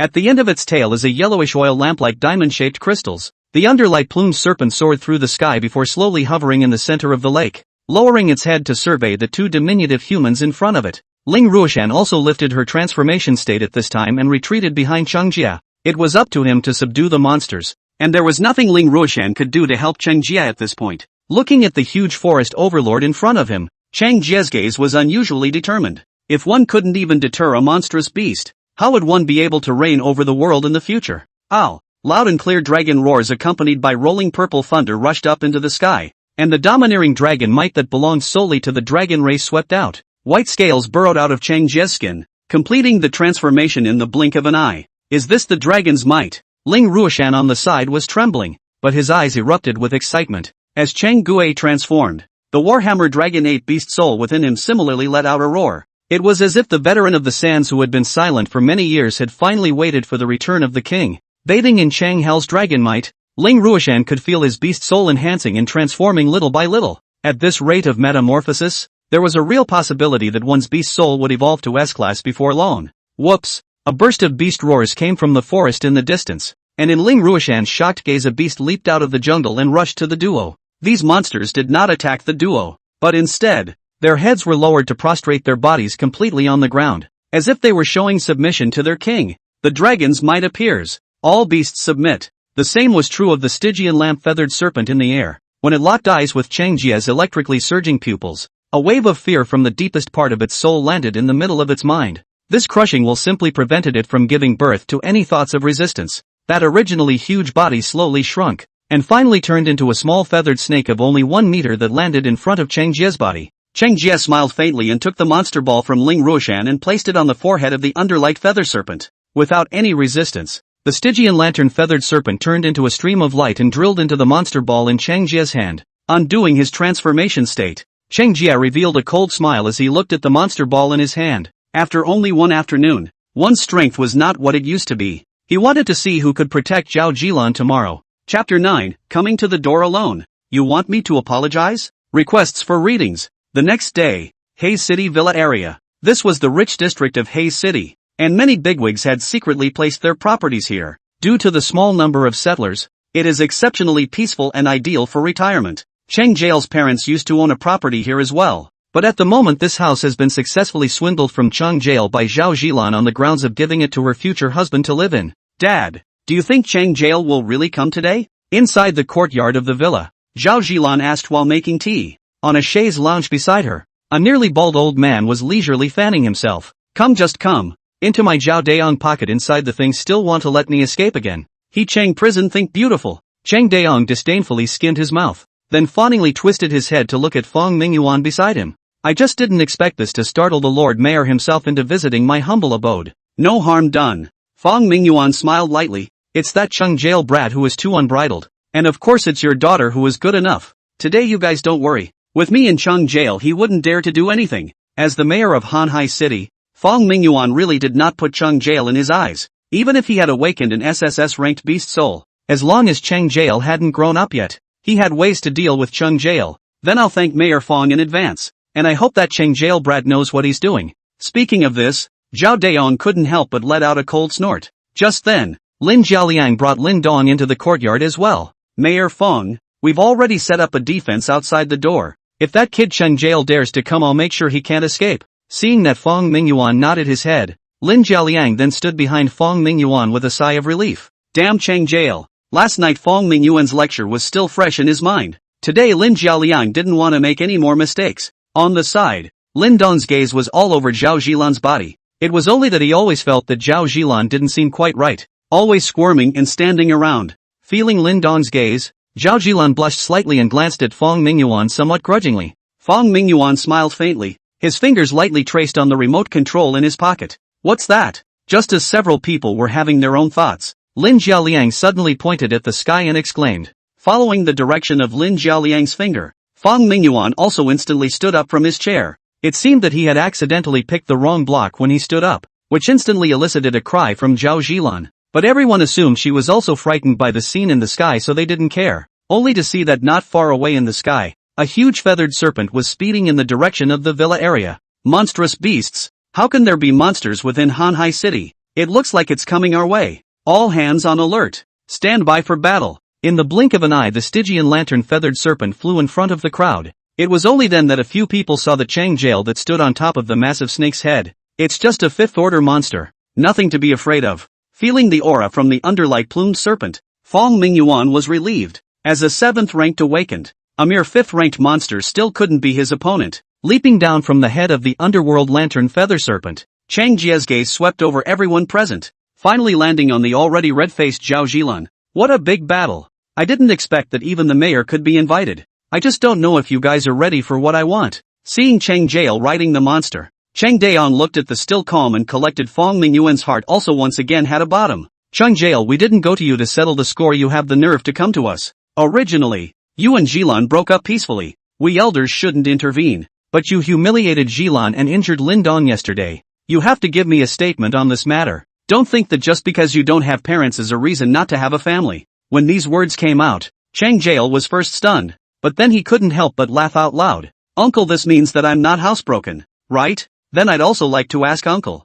You're so old and still playing dumb and hogging other people's family's wealth. And I don't see you have any family education, right? So did your parents live in vain, or should they have died a long time ago? At those words, everyone present was shocked. Cheng Daong was first stunned, followed by a sudden eruption of anger in his heart. Cheng Jie, don't be too unbridled. No respect. Just like you, Jilan should not have given you face before. Should have dumped you long ago. So, Uncle also knows that Zhao Jilan has her feet in 2 boats and is still a vampire in my place, right? Cheng Jie said in a cold voice. Your family used to be nothing more than an ordinary family. I think what you've taken from me in the past few years should be enough to buy your lives. Cheng Jie, are you going to commit murder in front of me? Don't think you can do whatever you want in Hanhai City just because you have a monster. Lin Jialiang said angrily. Yesterday his own son was so seriously injured. And today there are no outsiders here, he doesn't have to care about the negative effects. Moo! An elephant's roar that seemed to come from the wilderness came from Lin Jialiang's body as it began to change at a speed visible to the naked eye. The muscles on his body swelled and veins rippled. And in the blink of an eye he transformed into a 5-meter-tall elephant-headed monster. Today, if you don't give me an account for injuring Lin Dong, you won't be able to walk out of this courtyard. Rolling pressure erupted from Lin Jialiang's body, and even Lin Dong and Zhao Jilan, who were on the side, could not help but take a few steps back. Cheng prison robe's rattling feet under the earth cracked, but his body is still upright, not affected by anything. Hiss! Seeing this, the underworld lamp-feathered serpent on the side, the inverted triangle-like vertical pupil suddenly blossomed with dots of purple light, and the pale yellow crystal at the end of its tail suddenly lit up. Cheng Jie only felt a lightness in his body, and the originally massive pressure instantly disappeared. Instead, the originally imposing Lin Jialiang let out a wail. The vertical pupils of the Stygian lantern-feathered serpent burned into his heart, instantly pulling him into a dark fantasy world full of poisonous snakes. In the phantasmagoria, countless poisonous snakes flooded Lin Jialiang like they were attached to his bones, their sharp fangs constantly biting at his body, and the intense but non-fatal pain constantly tormented Lin Jialiang's fragile soul. Venomous Fong Phantasm, one of the skills of the underlight plumed serpent. Humph! Just as Lin Jialiang's spirit was about to break down, a cold snort pulled him back from his illusion. Wiping a handful of cold sweat seeping from his forehead, Lin Jialiang looked towards the underlight feather serpent with eyes full of fear. Also of the 5th rank. I didn't expect that I would be powerless in front of this beast. Cheng Jie, you passed. The calm Fong Mingyuan finally couldn't sit still. If he hadn't stepped in just now, Lin Jialiang would have probably been tortured and broken down by this underworld lantern-feathered serpent to completely turn into a madman. Oh, I'm going back to my own stuff. How did that pass? Besides, this is between our 2 families. What are you barking at here? Chapter 10, Slap. Suppressing Fong Mingyuan. Requesting for readings. What did you say? Fong Mingyuan's face turned blue. No one had dared to talk to him like this in how many years? Since he broke through the 7th order handily black and white ascended to the mayor of Hanhai City. Which person in front of himself is not lowbrow? Now that a newly awakened kid dared to look down on himself so much. In Fong Mingyuan's opinion, Cheng Jie already had a way to take his death. Kid, don't think that just because you're an SSS ranked awakened person that you can do whatever you want. In Hanhai City it's me, Fong Mingyuan, who has the final say. Fong Mingyuan's eyes gradually became crimson, and a ferocious might that seemed like a flooding beast escaped from his body. A pressure that far surpassed Lin Jialiang's blasted down on Cheng Jie, instantly shattering the ground beneath his feet. The underworld lantern at the tail end of the underworld lantern plumed serpent shone brightly, doing its best to shield Cheng Jie from this monstrous ferocious might. What? Mayor Fong means that the deathless gold medal is not deathless to you guys, is it? Cheng Jie's face still had a smile on it. This is how Mayor Fong treats the citizens. Ah, I've seen it all today. Zhao Daong on the side saw that Fong Mingyuan easily suppressed Cheng Jie and stood up and said in a cold voice to Cheng Jie, Cheng Jie, you don't know what's good for you. Even Mayor Fong dared to scold him. You're really looking for death. There are so many elders here and you're still messing around. You're really embarrassing your dead parents. For a scum like you, Jilan was really blind to see you in the first place. Do you think my daughter can be with you if you don't spend money? Can't you see how much you weigh? Zhao Daong's eyes were filled with contempt. From the beginning he couldn't look at Cheng Jie. In his eyes, Cheng Jie was a playboy who only knew how to eat, drink and have fun every day, and was completely unworthy of his talented and well-behaved daughter. If it wasn't for the fact that Cheng Jie had given him a solid gold necklace, he would never have agreed to what happened between the two of them. Zhao Jilan on the side was even more filled with disgust, gloating as she looked at Cheng Jie who was pressed into the earth. Cheng Jie, I told you yesterday not to pester me anymore, and today you brought all this on yourself. Do you really think you're invincible? If you're smart, get out of our house now. You are not welcome in our house. Lin Dong on the side was also tilting his head like a victor as he looked at Cheng Jie. He didn't know what kind of elixir Lin Jialiang had given him, but yesterday's injuries had recovered as good as new at this moment. Oh, since when is a cup condescending? Your family has lived in my house and spent my money for the past few years, and now you're telling me to get lost, so you've got a new owner and you've forgotten the old one. Ow! A dragon roar came from within Cheng Jie, and the domineering dragon might instantly washed away the pressure in front of Fong Ming. Cheng Jie's eyes flashed with electric light, and when Fong Ming Yuan and his eyes met, he was actually in a trance. He actually felt his beast soul trembling. This kind of feeling he only had when he faced those 9th-ranked powerhouses, but now he felt it on a brat who was no more than a first-ranked one. Not only him, but the remaining few were even worse, especially Zhao Jilan and Zhao Daong. Zhao Daong was an ordinary person, and had already shivered and paralyzed in fear in his chair under Cheng Jie's unreadable dragon's might. Zhao Jilan herself had been spoofed by Fong Ming Yuan, and now she was even more directly frozen in place under Cheng Jie's special care. Under the astonished gaze of Lin Dong's few people, a clear spring flowed down the hem of Zhao Jilan's skirt. Zhao Jilan also lay on the ground fainting as if she had been drained.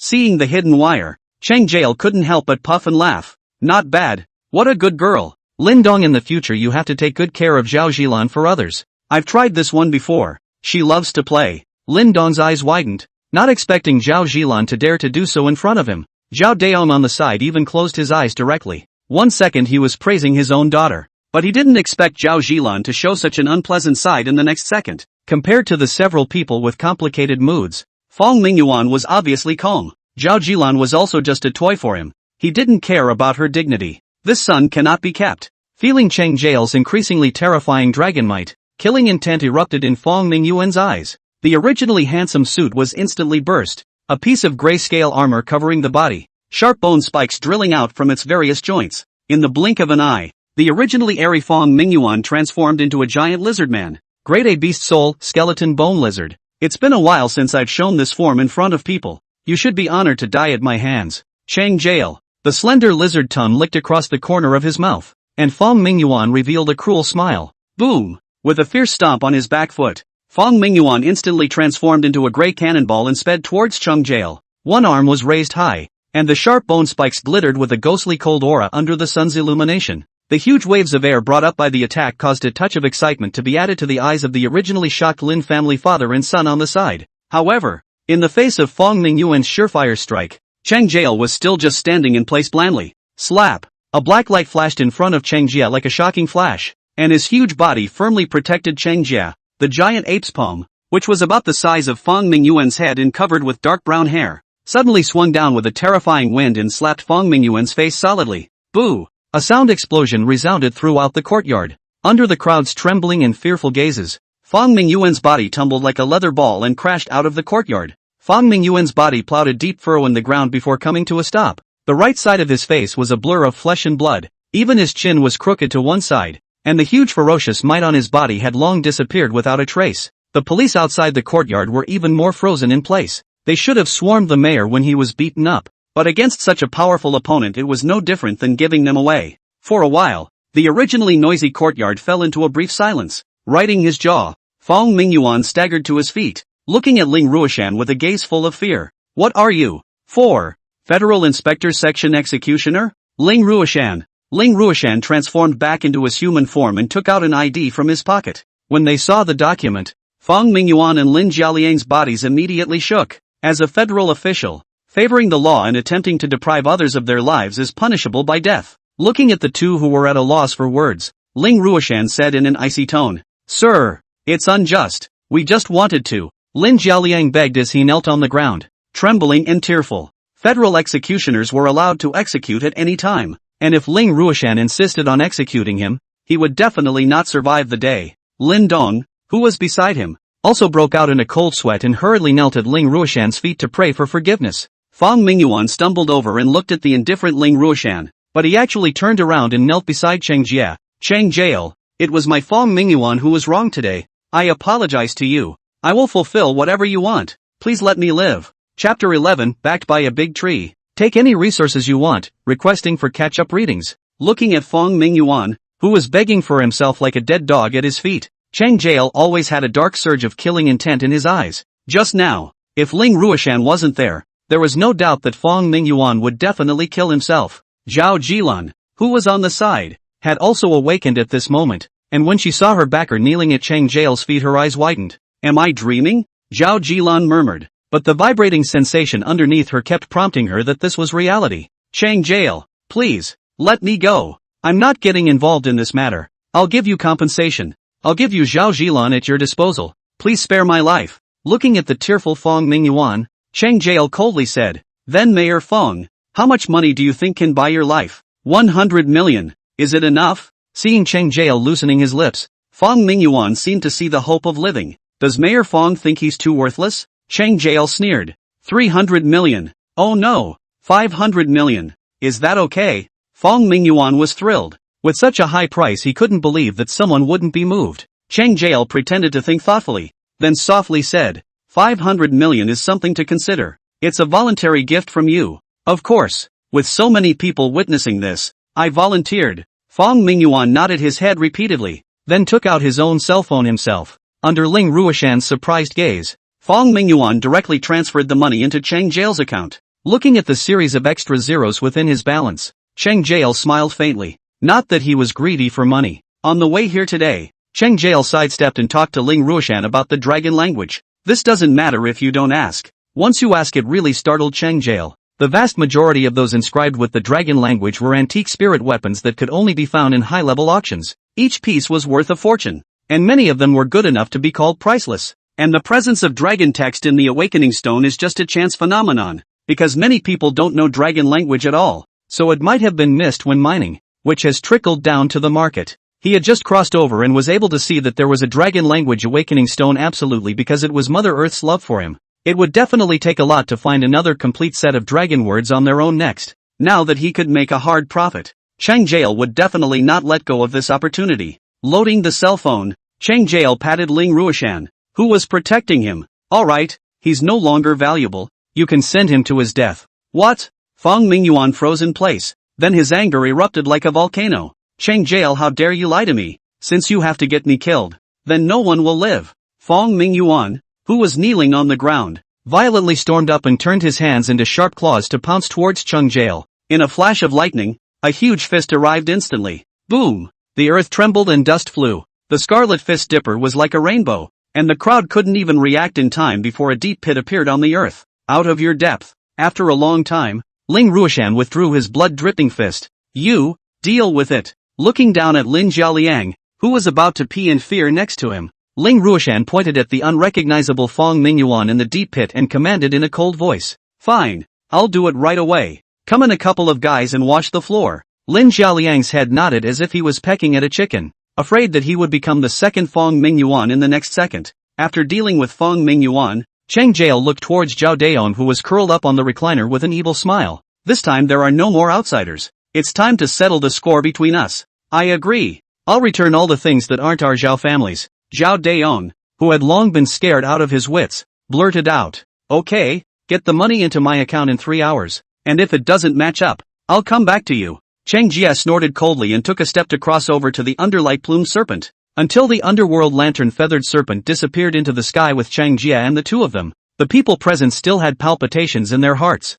An hour later, Cheng Jie's home. The account arrived at $1800. The physically and mentally soothing arrival beep sounded in Cheng Jie's pocket. It seems that this Zhao Daong is quite sensible. Taking out a bottle of chilled drink from the refrigerator, Cheng Jie smiled faintly. On the sofa aside, Ling Ruoshan looked at Cheng Jie thoughtfully. After this day together, he clearly felt that Cheng Jie was different from the other young geniuses he had met before. This guy's mind is completely out of sync with his age. What are you thinking about? Cheng Jie took out another bottle of Coke and threw it to Ling Ruoshan with a light laugh. Nothing. Ling Ruoshan laughed and shook his head, unscrewing the Coke and taking a big gulp. The cool sensation flowed through his body at once. He himself was only Cheng Jie's butler, and in his opinion, as long as Cheng Jie didn't betray the Federation, then no matter what happened there was no need for him to ask more questions. Right, Brother Ling? Didn't Elder Shui say earlier that the Federation has a supply of resources every month? Now that my personal business is taken care of, I'd like to see what resources I can choose to deal with the exam in 2 days.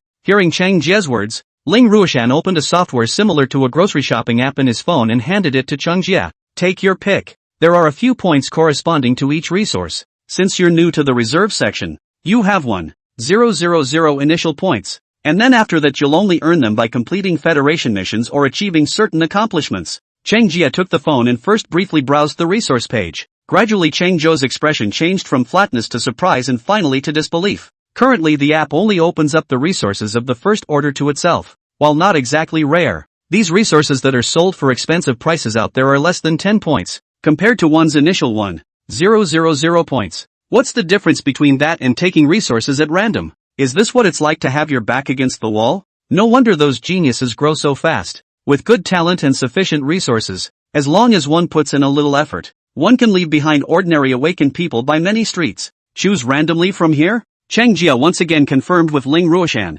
Take your pick. It's a federal benefit for you. The first time he saw Cheng Jie so excited, Ling Ruoshan couldn't help but smile slightly. Now that's how a teenager behaves. Cheng Jie swiped back and forth again, then returned the phone to Ling Ruoshan. Brother Ling, you choose for me. I trust you. Having just become an awakened himself, he was definitely not as knowledgeable as Ling Ruoshan, who was already at the 8th rank. Ling Ruoshan nodded, and the appreciation for Cheng Jie in his eyes increased a few more points. Following the optimal ratios that their teacher had said during their housekeeper training, it didn't take long for Ling Ruoshan to choose the matching resources for Cheng Jie. The Commonwealth works efficiently. In less than half an hour, those resources were personally delivered to Cheng Jie. Looking at the wide array of cultivation resources in front of him, Cheng Jie's eyes lit up a few times. Big brother Ling, I'm going to be in closed-door cultivation for the next 2 days, so I'm going to trouble you to help me with my protection. No problem. That's not even a hassle. Chapter 12, the examination begins. Lin Dong has swelled up again? Requesting for catch-up reading. The Beast Soul Joint Examination. The heyday of the young generation of the Great Summer Kingdom. This exam is a fate-deciding trial for all awakened people. The examination is divided into 4 categories according to the type of beast soul: strong attack system, healing system, defense system, and control system. Cheng Jie arrived at the examination room not too early. The playground has been a lot of people according to their own examination room in line waiting. Looking down at the token in his hand, it not only had his name written on it but also his beast soul and species. Name, Cheng Jie. Beast soul, S-Class Thunder Python. Strong attack system, examination room, Department of Assault, Room 1. Following the information on the signage, Cheng Jie quickly found his exam room. Just as soon as he arrived at the door, Cheng Jie sought his old acquaintance, Zhao Jilan and Lin Dong. Surrounded by a crowd of candidates, the two of them were full of chew foam, not the least bit like the bereaved dogs of the previous 2 days. When the duo saw Cheng Jie walk in, their original bright smiles froze on their faces. However, Cheng Jie just glanced at them lightly and went straight to a corner to rest. The other students also saw Cheng Jie, but remembering the warnings from the mouths of those men in black a few days ago, for a while they didn't dare to go and greet Cheng Jie. Cheng Jie didn't care about that either. Ever since he had awakened the purple sky thunder dragon, these people were no longer in the same world as himself. After waiting for a few moments, a uniformed examiner outside the examination room walked in with a roll call book. Stand together according to your beast soul levels. From left to right it's S-Class, A-Class, B-Class, and C-Class. Upon hearing the order, the originally cluttered examination room suddenly became organized. Everyone in the room froze when they saw Cheng Jie walk to stand in the S-rank queue. At that time, when Cheng Jie awakened in such a big battle, they thought that Cheng Jie was SS or SSS rank, but they didn't expect that it was only S rank. Zhao Jilan and Lin Dong were even more disbelieving. If Cheng Jie was really only S ranked, then all the previous events were actually Cheng Jie's connections? What are you looking at? Want to perform in public once more today? Hearing Cheng Jie's icy voice, Zhao Jilan hurriedly turned back to stand. The embarrassing scene in the villa 2 days ago, even if she recalled it now, she couldn't help but want to burrow into the ground. Instead, it was Lin Dong's gaze towards Cheng Jie that gradually became a few points bolder. Since everyone was S-ranked, it might not be impossible for him or her to overtake process prison in the future. The number of people have arrived, so the Beast Soul examination will officially begin. With the order of the examiner, the examination was completely opened. Scene 1. Candidate Lin Dong takes his place. Hearing that he was actually the first, Lin Dong was a bit surprised, but he still walked inside the examination room with his head held high. The rules of the Beast Soul exam for the Strong Attack Department were simple. There are 10 levels in the exam, and the exam room will release monsters prepared in advance based on the strength of the tester. Minimum first order, maximum third order. Candidates can choose to continue the exam or end it after defeating the monster. When Lin Dong stepped into the examination room, the large screen on the side instantly displayed Lin Dong's information. Name, Dong Lin. Level, first order. Level 5. Beast Soul, S-Class Earth Vein Berserker Lizard. When he saw that Lin Dong's rank had reached the 5th level of the first rank, the examination room exploded. He has risen to the 5th level of the first rank in 3 days. Lin Dong is truly a genius. Yeah, I'm struggling to get a level up here. Could it be that it's like this because of the 2S class double cultivation?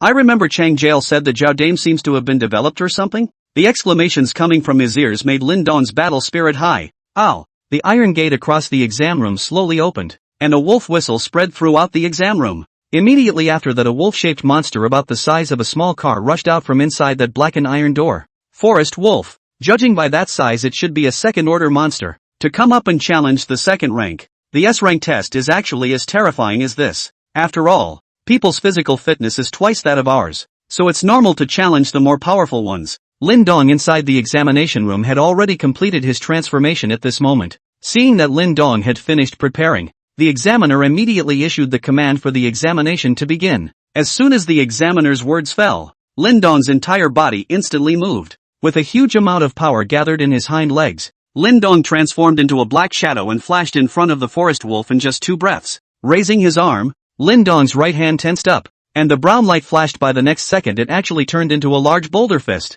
The boulder fist fell with a gust of wind, ruthlessly smashing into the forest wolf's forehead. Boom! A dull thud came from the forest wolf's jaw and the earth came into close contact. Before he could let out a wail, Lin Dong's stone fists smashed down one after another like sledgehammers. Blood erupted as the forest wolf's forehead was hardened by Lin Dong smashing out a large crater. Sunken white bones exposed. Some timid students have long been scared even by this situation, do not dare to look directly. That's a battle technique. Lin Dong even learned battle techniques. This power can be it looks like it has the power of the yellow rank too. Ugh. I'd love to have a director father. Battle techniques were divided into 4 major grades, namely Heaven, Earth, Xian, and Yellow, with 3 grades for each grade. It was obvious that Lin Jialiang hadn't worked hard on Lin Dong in the past few days. Not only did he let Lin Dong's level skyrocket, but he also spent a lot of money to pick a suitable battle technique for him. The Earth Vein Mad Lizard scale armor was like an alloy, so most people defaulted to it being a defensive beast soul. But only they have overlooked the terrifying power of the Earth Vein Mad Lizard Benchan equals Sun.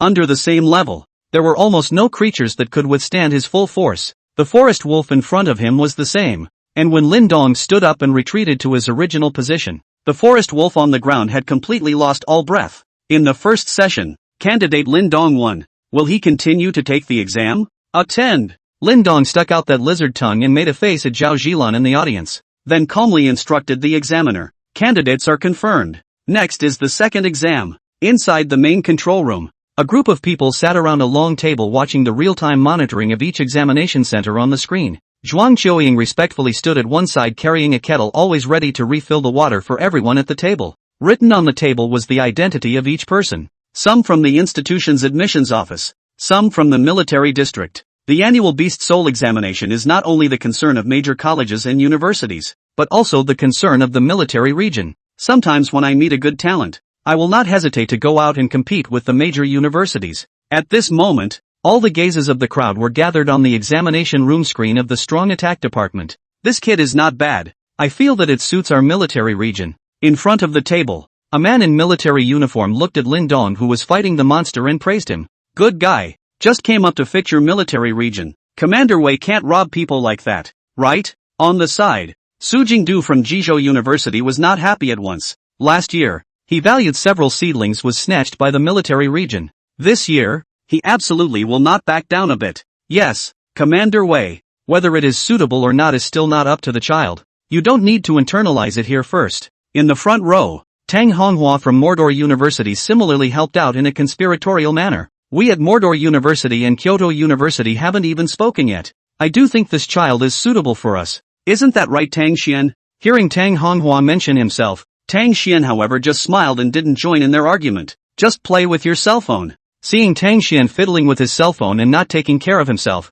Tang Honghua grunted unhappily and twisted his head to return his gaze to the screen. Ding dong! The crisp ringing of a cell phone caused everyone to look at Tang Xian in dissatisfaction. Tang Xian hurriedly turned off the sound and smiled shyly at the crowd. Finally, Tang Xian clicked on the received file, and a photo appeared in front of his eyes. The person in the photo was clearly Cheng Jie. Chapter 13, Before you can make a move. The monsters are scared to pee? Requests for follow-up reading. Inside the exam room. Boom! Rolls of smoke filled the air, and the ground had long since become pitted. Lin Dong stood in the center of the examination room covered in blood and panting, and in front of him this was a monster that had obviously broken multiple bones. Lin Dong's exam is over. Total score 20. Deafening applause erupted in the arena before the examiner's words left his mouth. Challenging 10 second-order monsters in a row. Lin Dong has stabilized this first-class university. A score of 15 or more will put you on the shortlist of those top universities. Sure enough, S-class beast souls are not something to be reckoned with.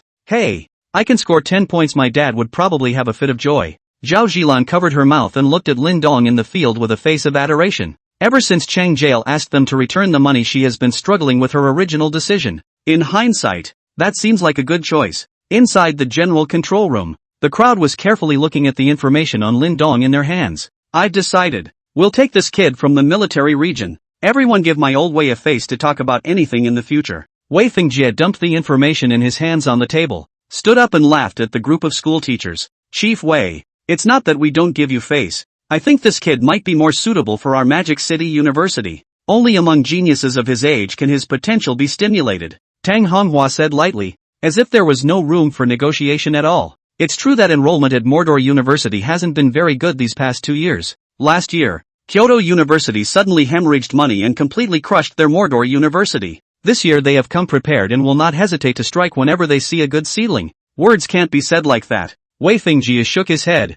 Since ancient times, the battlefield is where people are most sharpened, especially when it comes to life and death. Tang Honghua couldn't help but sneer at his words. Is this the reason why you let 3 S-ranked students participate in the overstep mission last year? And all of them ended up killed in action? The battlefield is to sharpen people. If one goes to the battlefield without learning even the simplest of basics, then even the most talented person is just going to die. Tang Honghua, you watch your tone. From the time it happened until now, those 3 fallen S ranks had always been a scar in his heart. And now Tang Honghua uncovered it in front of everyone. Wei Fingjie naturally did not have a good face. Looking at Tang Xian, who was still fiddling with his cell phone, Wei Fingjie said in a cold voice, Tang Xian, tell me what you think. Ha! Suddenly being cued. Tang Xian first froze, then waved his hand after glancing at Lin Dong on the screen. You guys fight. We don't want Kyoto University. You don't want it? Tang Honghua and Wei Fingjie were slightly shocked. This is an S-class awakened person. When did Kyoto University become so generous?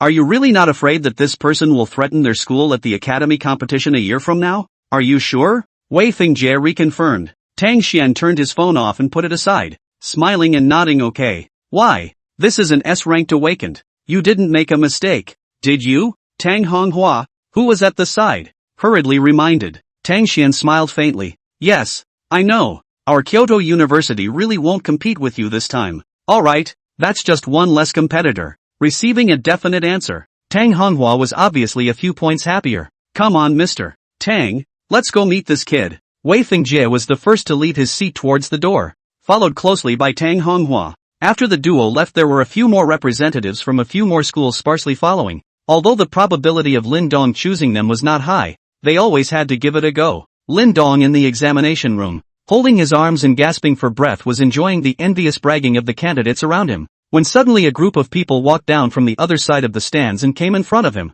Hello, I'm Chief Wei Fingjie from the northern war zone of Dasha. We've seen your performance on this exam. I wonder if you have any intention of joining the military zone? Hearing the other party's words, Lin Dong's eyes snapped open a few points. He knew that with his talent he would definitely go to a good school, but he didn't expect to be invited by the head of the military region in person. I do. Before a few other people could speak, Lin Dong frantically nodded his head in agreement with Wei Fingjie. Before the exam, Lin Jialiang had instructed him that if there was an invitation from the military region, then he must say yes without hesitation. The resources of the military region were not inferior to the Beast Soul University, and he himself had old classmates serving in the military region, so it would be convenient to give Lin Dong some help when the time came. Seeing that Lin Dong actually agreed so quickly, Tang Honghua hurriedly interjected. These 2 students. Do you want to? No need. Lin Dong's attitude was unusually resolute. I've already considered it. I'll join the military region. Ha ha ha. Good boy. Upon hearing Lin Dong's words,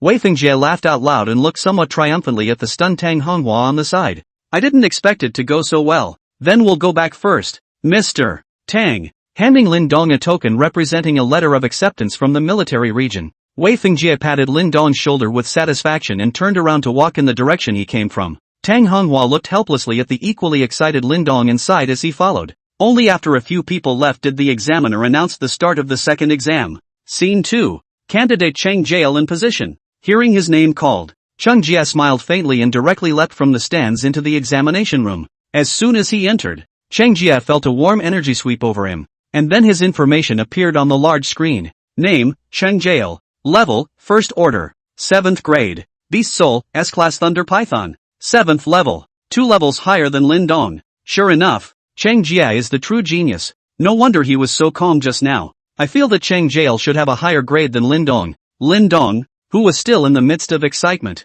suddenly lost his previous smile once he saw Cheng Jie's rank. It's fine. You're good enough. I'll go back and treat you at night. Zhao Zilan wrapped her arms around Lin Dong's waist and gently kissed Lin Dong on his face. Alright, try the one at the back today, touching Zhao Zilan's head. Lin Dong's mouth revealed an evil smile. While the two were talking, Cheng Jie's examination had already begun. The huge iron gate slowly pulled open once again, and in the next second a rat that looked like a small tank instantly scurried into the grounds. The rat was pitch black, and a pair of front paws half the size of his body were like 10 metal blades flashing with cold aura. Dark Demon Dreadclaw Rat. Isn't this a magical beast of the 3rd rank? How come it was released in the first game? Hey, did the examiner make a mistake? Are you trying to destroy Cheng Jie? 1 rank to fight 3 ranks. Even an S rank can't cross the ranks like this. In the face of the candidate's insistence, the examiner merely responded with a faint, quiet. Any further yelling will be dealt with as a violation of exam room order. Once these words came out, the noisy exam room was so quiet that you could hear a pin drop.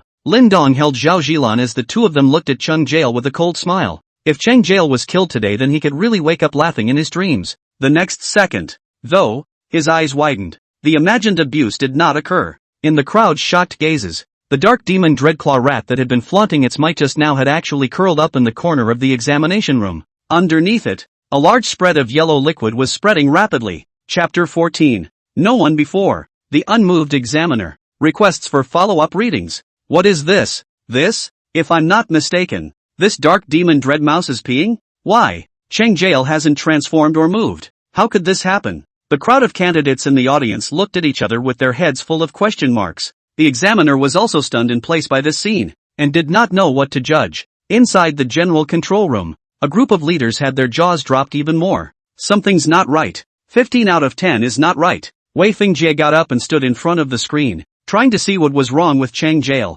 More than that, whose idea was it for the first monster to be 3rd rank? Tang Honghua got up and looked around the room before his eyes finally landed on Tang Xian. Of all the people present, only Kyoto University and Mordor University, as well as the military region, had this ability to directly change the rules of the exam. That being the case, the question of who among the 3 is the most calm naturally arises. Seeing all the gazes of the crowd fall on him, Tang Xian hurriedly stood up to clear his name. It wasn't me. I didn't contact the examiner. The hell if it's not you. Tang Honghua lightly grunted, his gaze once again falling on the large screen. Contact the examiner. This hand is counted as a win for this candidate. A side of Zhuang Qiuying nodded. Just wanted to turn back to get the intercom but found that it was actually empty. Seeing the walkie-talkie disappear, the crowd's eyes once again returned to Tang Xian.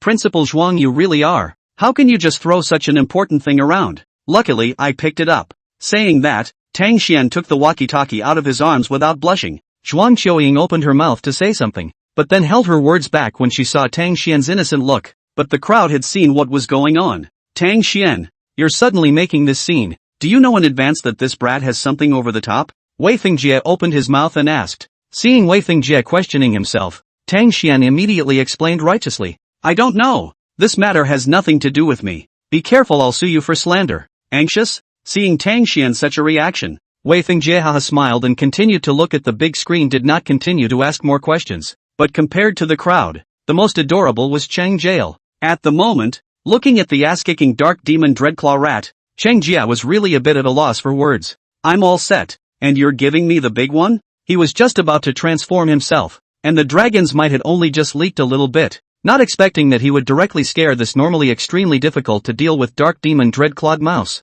It's the 3rd rank. Why are you still so timid? Cheng Jie pinched his nose and walked up somewhat breathlessly, kicking hard at one of the few clean places on the dark demon Dreadclaw rat. Get lost. The whole thing stinks. Seemingly understanding Cheng Jie's words, that dark demon Dreadclawed mouse jumped up in a flash, and then darted towards the gate that he had come out of. Coincidentally, at this time, the examiner was also notified by the general control room and announced Cheng Jie's victory in the first match. Game 2 begins. Ow! No sooner had the examiner's words left his mouth than a silent beastly roar resounded from within the darkened doors. As the crowd looked on in anticipation, A unicorn with sharp teeth darted out. It visibly froze as it brushed shoulders with the panicked fleeing dark gold dreadclaw rat, wondering why its usual old rival was in such a sorry state, but smelling the smell of humans outside, its wildness instantly overcame what little spiritual intelligence it had. Ash-horned horse. That's a monster with about the same destructive power as a dark demon dreadnought. Ha! It's only just about time. Does that mean it's going to run too?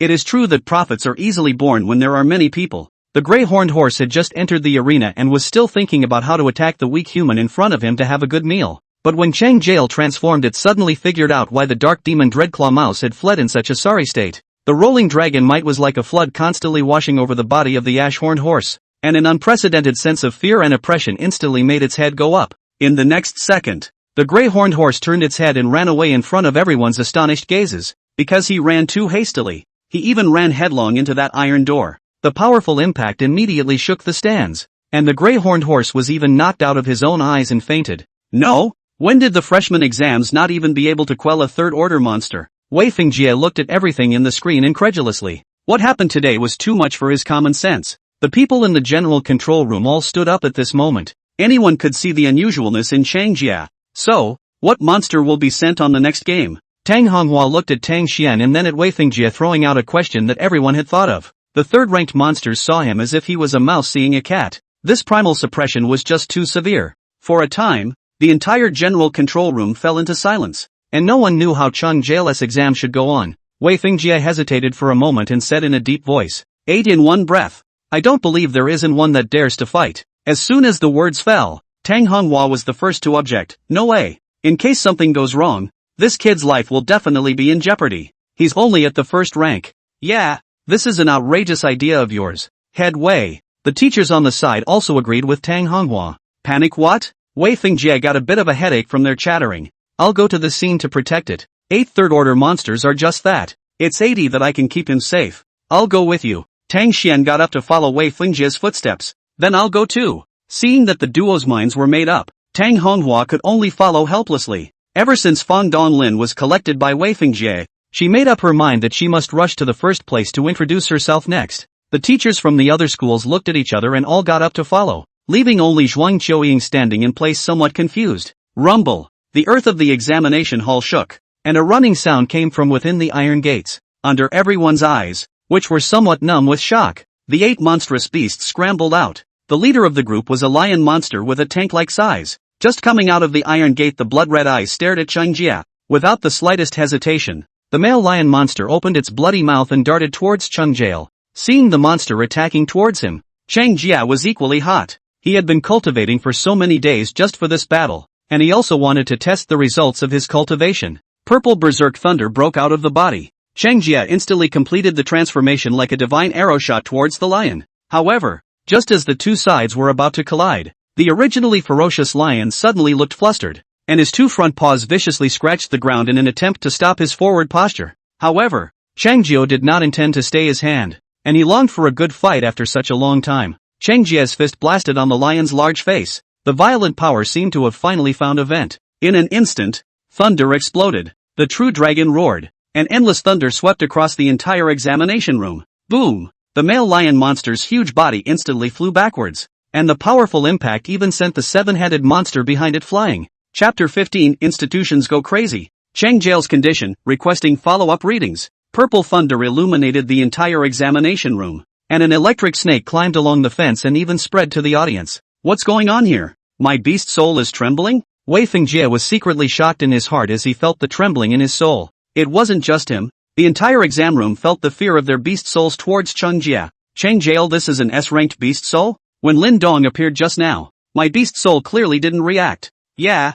I haven't heard that Thunder Mad Mang has this kind of effect. Could it be that Cheng Jie's beast soul has mutated? It's said that a mutated beast soul is quite a bit more powerful than the original. Tang Xian stared tightly at Cheng Jie, the color of surprise in his eyes growing stronger. Good boy.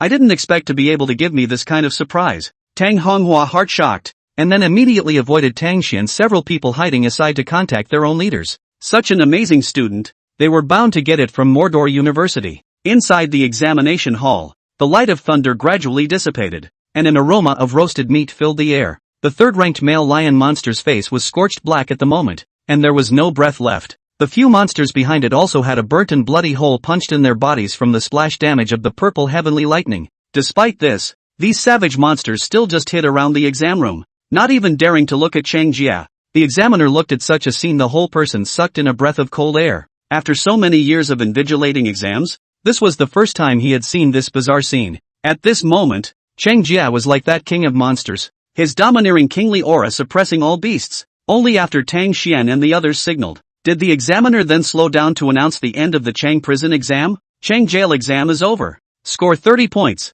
Asterisk asterisk asterisk asterisk. Full marks. Bailed out. We haven't had a 30-point scorer in Haze City for years. I didn't expect for us to be able to see it with our own eyes. 30 points. That's not even a genius, it's a demon. Lin Dong's hands were clenched tightly, and his eyes were filled with unwillingness. Previously, he had thought that Cheng Jie had awakened an SS or SSS-ranked beast soul, so he wasn't discouraged even if he couldn't match him. But now that everyone was S-ranked and Cheng Jie had such an outstanding performance, it naturally made him jealous. Lin Dong, be gentle. Zhao Jilan, who was on the side, was in agony, as Lin Dong's large hands, which were as strong as iron pincers, had been clasped dead center in her flesh. Hearing Zhao Jilan's soft cry, Lin Dong then reacted. Zhao Jilan's face was aggravated, pulling open the collar to see that there was indeed a large green handprint. In the envious eyes of all the candidates, the teachers from all the school's admission offices had long since rushed into the field. Nowadays, Cheng Jie was a piece of absolute treasure in their eyes, and they would get him even if they had to spend a great deal of money. Cheng Jie had a formal face and kept greeting these teachers. Quiet. You're all in bad taste. A low drink muffled all the noises, and the crowd made way for Tang Xian's trio to appear in front of Cheng Jie. Hello class, I'm. Before Tang Honghua could open her mouth, Cheng Jie suddenly raised his hand and interrupted her. So, it's one of the three of you who's messing with me. The three people in front of him didn't recognize themselves, but they could guess by the way those teachers acted. The people representing the military region and the two superb Beast Soul Academies. Of all the people present, only the three of them had the right to change the difficulty of their exams. According to common sense, the difficulty of the test should be gradually rising, but in his own case, he came up to face a third-order ferocious beast. Apparently someone changed the difficulty of their test. Upon hearing this, Wei Fengjie and Tang Honghua simultaneously looked at Tang Xian on the side. Hey, this isn't all on me, Tang Xian cried out. The idea of the 8 heads coming together in the end was your idea, Chief Wei. Wei Fengjie scratched his head awkwardly, as if that was indeed the case. Cheng Jie looked at Tang Xian with a slightly deeper meaning, but Tang Xian avoided Cheng Jie's gaze as if he had no knowledge of it. Classmate, it doesn't matter. Tang Honghua saw that the two were silent and rushed to see the needle. I'm Tang Honghua from Mordor University. Between your excellent performance today, we at Mordor University sincerely welcome your arrival. If you choose to come to our Magic City University, we promise to definitely give you the highest quality cultivation resources to create a separate team of teachers for you that belongs to you, and to include you in the main battle roster of next year's Academy League, College League this Cheng Jie has heard of, in order to keep the younger generation from hunkering down in their ivory towers. So universities send their best freshmen to play in collegiate leagues a year later. On the one hand, it allows our students to see strong players at the same level from outside schools. On the other hand, it is also an opportunity to increase the visibility of the college. The rewards of the Academy League were extremely rich, and even the top rankings would obtain some extremely rare resources. And Mordor University had been number 1 for 3 consecutive years. This statement stunned all the candidates who were preparing to compete. A separate faculty team. Mordor University is preparing to devote all its efforts to cultivating Cheng Jie. Yeah, that alone is enough to put Cheng Jie beyond too many people. It's over. My envy is already spilling out of my eyes. Tang Honghua looked at Cheng Jie with a hopeful face. With the reputation and commitment of their Magic City University, she didn't believe that any student could refuse it. However, Cheng Jie only looked calmly at Wei Fengjie and Tang Xian on the side. Our military region doesn't have any excellent configurations, but we will definitely do our best for you. Wei Fengjie patted his chest and Cheng Jie assured, as long as you come, our military region will definitely do its best to cultivate you, and in less than 3 years, we will definitely make you famous all over the battlefield. Cheng Jie nodded. But in his mind, he had already passed Wei Fengjie off. The army was a life he aspired to, but he was more interested in reliving the good old college life again than this. It's not too late to think about protecting your family and country when you graduate. What Mordor University can give you, we at Kyoto University can give you as well.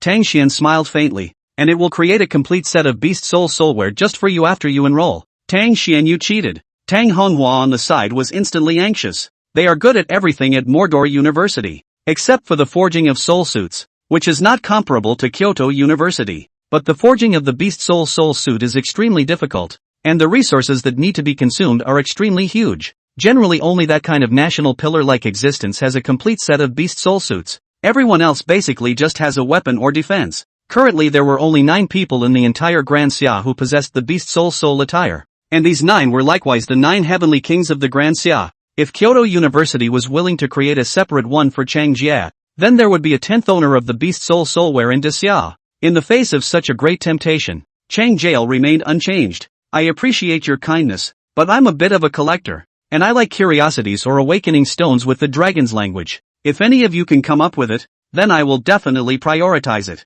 Chapter 16 Dragon Language Stone Tablet. Second Dragon Soul. Requests for catch-up reading. Curiosities or awakening stones with dragon language? Cheng Jie's words caused the 3 people present to be a bit puzzled, but they are not going to ask anything more. After all, geniuses always have some strange fetishes, as long as they do not break the law on the line. The requirement of an unprocessed prison is also not well realized. The vast majority of spirit weapons inscribed with the dragon language were national treasures, not very powerful but with excellent historical meanings. Such are generally kept in federal museums and the general public is not even qualified to visit them, let alone private collections. It's really not easy to find one that is inscribed with a dragon pattern but is not an artifact. Wei Fengjie had already taken the lead in dialing the phone in his hand, and Tang Honghua and Tang Xian also went to the side to start contacting the people behind them. Seeing several people gradually frown, Cheng Jie hurriedly added, "It's fine if the dragon language part is intact, and it's fine if there are some flaws in the item itself." Hearing these words, the several people's originally somewhat sullen expressions instantly stretched.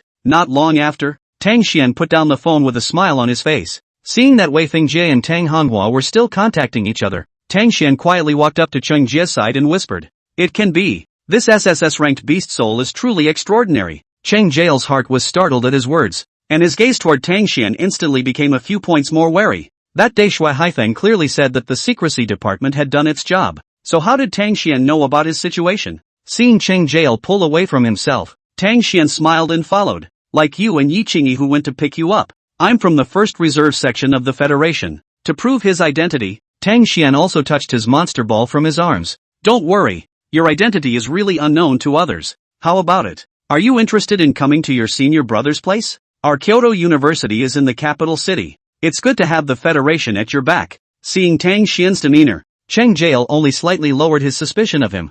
There weren't many people who knew that Yi Qingyi had gone to pick herself up, and these few people had all gone through Shui Haifeng's screening, obviously couldn't be spies from foreign countries. "I'll think about it." Unable to hold Tang Xian's warm invitation, Cheng Jie hurriedly took a few steps back. With the conditions offered by the previous 3, it was absolutely impossible for Cheng Jie to say that he wasn't moved, especially that complete beast soul suit. This was an underpinning that would allow Daxia to truly stand at the top of the world. How could one possibly refuse it? However, the beast soulware was ultimately an external force, and the dragon soul was the root of one's power. "Tang Xian, what are you doing?" Putting down the phone, Tang Honghua saw that Tang Xian was whispering around Cheng Jie and rushed over. Although she didn't know that Cheng Jie's beast soul was SSS ranked, Cheng Jie's performance also proved his overwhelming talent. If Cheng Jie joined them, Tang Honghua had absolute confidence in taking this year's Academy League. "Cheng Jie, I've just finished making contact, and 3 awakening stones are being delivered right now. I'm done contacting as well. Everyone, let's go outside and talk. Don't delay the other students' exams." Wei Fengjie, who was on the side, also put down his cell phone and walked over to say in a deep voice. Cheng Jie nodded and followed Tang Xian and the others to the rear general control room. As soon as he entered the door, Tang Honghua came over to Cheng Jie's side and said, "Cheng Jie, I just reported your situation with the president of our Magic City University, and we feel that our previous sincerity wasn't enough. Don't you like to collect items inscribed with the dragon language? These 3 awakening stones are just a meet and greet gift. If you subsequently join our school, we will create a dragon language museum just for you, and you can collect as many as you want at that time. We, Magic City University, will help you auction it off." Cheng Jie's eyebrows slightly raised, not expecting Magic City University to be so good at catching their own points. If Mordor University could really do what it said, Cheng Jie did have some heart. However, thinking about that beast soulware, Cheng Jie was still a bit torn. After all, the opportunity to have a complete set of beast soulware was too rare, and this powerful equipment could definitely bring unimaginable benefits. After showing his sincerity, Tang Honghua sat back down as if nothing had happened and quietly waited for the awakening stone to arrive. At the moment, Zhao Jilan's examination was being played on the big screen. Although she was also S-ranked, the people from the admissions office present frowned when they saw her. Why does this girl feel a little weak? Yeah, it's reasonable to say that awakening an S-ranked beast soul wouldn't be so bad even for a girl, right? Why do I get the feeling she's still a bit distracted? Look at that monster just now that almost headbutted her transformation all the way to disarming. Hearing the crowd's murmur, Cheng Jie glanced up and instantly saw the problem. If others didn't understand Zhao Jilan, he could still not. It's a wonder if this is stable when the exams come with little toys. Without even thinking about it, this was definitely requested by Lin Dong. It seems that what happened to Fong Mingyuan before has brought him a lot of influence. Before the match had ended on Zhao Jilan's side, the door to the main control room had already been knocked on. Zhuang Qiuying opened the door, and 3 men dressed in black uniforms walked in holding an awakening stone covered in glass. Mr. Tang, this is the awakening stone that the principal explained to you. Tang Honghua nodded to the few people and after saying hard work laid the 3 awakening stones side by side in front of Cheng Jie's eyes. Cheng Jie'll take a look. What's in here is definitely ancient dragon language. Cheng Jie got up and moved over to the awakening stone to take a closer look, only to see that there were indeed lines and lines of vague Chinese characters within that transparent awakening stone. Only, none of these kanji can be connected into a complete sentence. There is even an awakening stone in which there is only one exclamation. Cheng Jie softly read it. Indeed, as expected, nothing happened. The other 2 did the same, and it was clear that no dragon souls existed here. Sighing somewhat in disappointment, Cheng Jie sat back in his seat. It seemed that the dragon soul wasn't as easy to discover as one might have thought. These meaningless dragon words do have a collector's value, but they're no different to yourself than the rocks on the side of the road. Thank you, Mr. Tang, for your kindness. These 3 awakening stones are not what I wanted. Sorry about that. Tang Honghua also understood Cheng Jie's meaning when he heard this, and somewhat forlornly asked the people below to collect the awakening stones that had just been delivered. It just so happened that at this time Zhao Jilan's match also ended. Seeing that neither Tang Xian nor Wei Fengjie meant to move, Tang Honghua once again rushed to the examination room. There are a total of just 3 S ranks in this examination, and this one is not willing to miss even by a little bit. Tang Honghua. The big deal was to turn around and give Zhao Jilan a physical examination to see what was wrong. The main control room fell into a brief silence after Tang Honghua left, and a few minutes later a sound of dull footsteps came from the corridor. Only 4 or 5 black-clad men holding slabs of stone almost as big as their upper bodies squeezed through the door. Mr. Tang, where do we put these stone slabs? One of them poked his head out from behind the stone slabs and asked. Just put it on the ground. Hold it gently and don't knock the inscription on it. The surrounding teachers rushed to make room for these black-clothed men, and under Tang Xian's command the stone slabs were quickly put together into a huge monument. The moment the stone monument was erected, Cheng Jie's eyes instantly lit up. In the depths of his soul, the purple sky thunder dragon let out an excited roar. Chapter 17, Second Dragon Soul. Undying Inferno Dragon. Requests for follow-up readings. Cheng Jie's gaze was like a torch, and his heart was excited. After looking at those 3 awakening stones, Cheng Jie already had no hope. I didn't expect that Tang Xian would actually get himself such a big surprise. The dragon text inscribed on the steel was similar to that of the previous purple sky thunder dragon. So it must be that the strength of this second dragon soul was similar to that of the purple sky thunder dragon. Tang Xian, who was on the side, looked at Cheng Jie's expression, which secretly relieved his heart. Feng Kai Cheng Jie's resolute attitude of rejecting Tang Honghua he and Wei Fengjie saw in their eyes, fearing that they would be the next object to be rejected. Mr. Tang, can I take this away? Cheng Jie asked as he looked to Tang Xian on the side. Sure, I'll have someone send you home later. Tang Xian smiled and nodded, ordering his men to carefully carry the stone tablet down. This is our Kyoto University acceptance letter. Wait 3 months and you can take this to report to work. Tang Xian fished the token out of his pocket and politely placed it in front of Cheng Jie. Wait! A large hand suddenly gripped Tang Xian's hand. Wei Fengjie got up and stopped between the 2 of them. The ones from our military district haven't been sent yet, so Mr. Tang should wait. Seeing this, Tang Xian smiled faintly and returned to his seat. From Cheng Jie's expression just now, Tang Xian had basically been able to determine Cheng Jie's thoughts, so he wasn't in a hurry for this moment. A few minutes later, Tang Honghua walked in with a smile on his face, and it was obvious that Zhao Jilan had already chosen Mordor University. Looking at Cheng Jie on the side, a flash of unwillingness flashed through Tang Honghua's eyes. The enrollment did not meet her expectations. Both of the more well-intentioned and highly gifted cadets turned themselves down and ended up having to pick this almost girl. According to their reputation at Mordor University, this wasn't even a script for her to take. The next test was quicker. Those A-ranked trainees were fine and could barely pass 5 or 6 levels. As for the B and C grade trainees, they basically folded at the second or third level. Before the examination was about to end, the awakening stone from the military region was finally sent over. However, this long-awaited awakening stone was the same as the 3 pieces of Tang Honghwa's from before, with only some meaningless dragon texts inside. So, where do you want to choose now? At this time, only Cheng Jie 4 people left in the master control room. Even Zhuang Qiuying also had the sense to leave the center control room to go to the examination room to watch the game. Cheng Jie's gaze swept over the 3 before he gave a slight bow to Wei Fengjie and Tang Honghwa. I'm sorry, you too, but I'm going with Kyoto University. There's no way around it. They're just giving too much. Wei Fengjie and Tang Honghwa sighed slightly. Indeed, compared to the complete beast soulware, the benefits given by the 2 of them did pale a bit. Well, we respect your choice, but the doors of the military district will always be open for you. I hope you can join in the future when you have the chance, and guard our federation together. Wei Fengjie stretched out his hand and smiled at Cheng Jie. Cheng Jie held his large, pale, strong hand with a firm gaze. Cheng Jie, this is for you. Tang Honghwa smiled helplessly, taking off a jade pendant from his neck and handing it to Cheng Jie. This is for you. With this jade pendant you can enter Mordor University at any time, and in the future when you encounter things outside our Mordor University will also help you unconditionally. Cheng Jie received the jade pendant, which still had the residual warmth of Tang Honghwa's body on it. The jade pendant was round in shape, with a hot-stamped magic character inscribed on the front, and the motto of Mordor University on the back. Okay, in the future, as long as I have the ability, Mordor University will respond to any request. Putting the jade on, Cheng Jie nodded at Tang Honghwa and said, alright then, I'll take my students with me? Tang Xian on the side said while fiddling with his cell phone. Go away! Tang Honghwa glared at him and sat back in her seat. Under the duo's indignant gazes,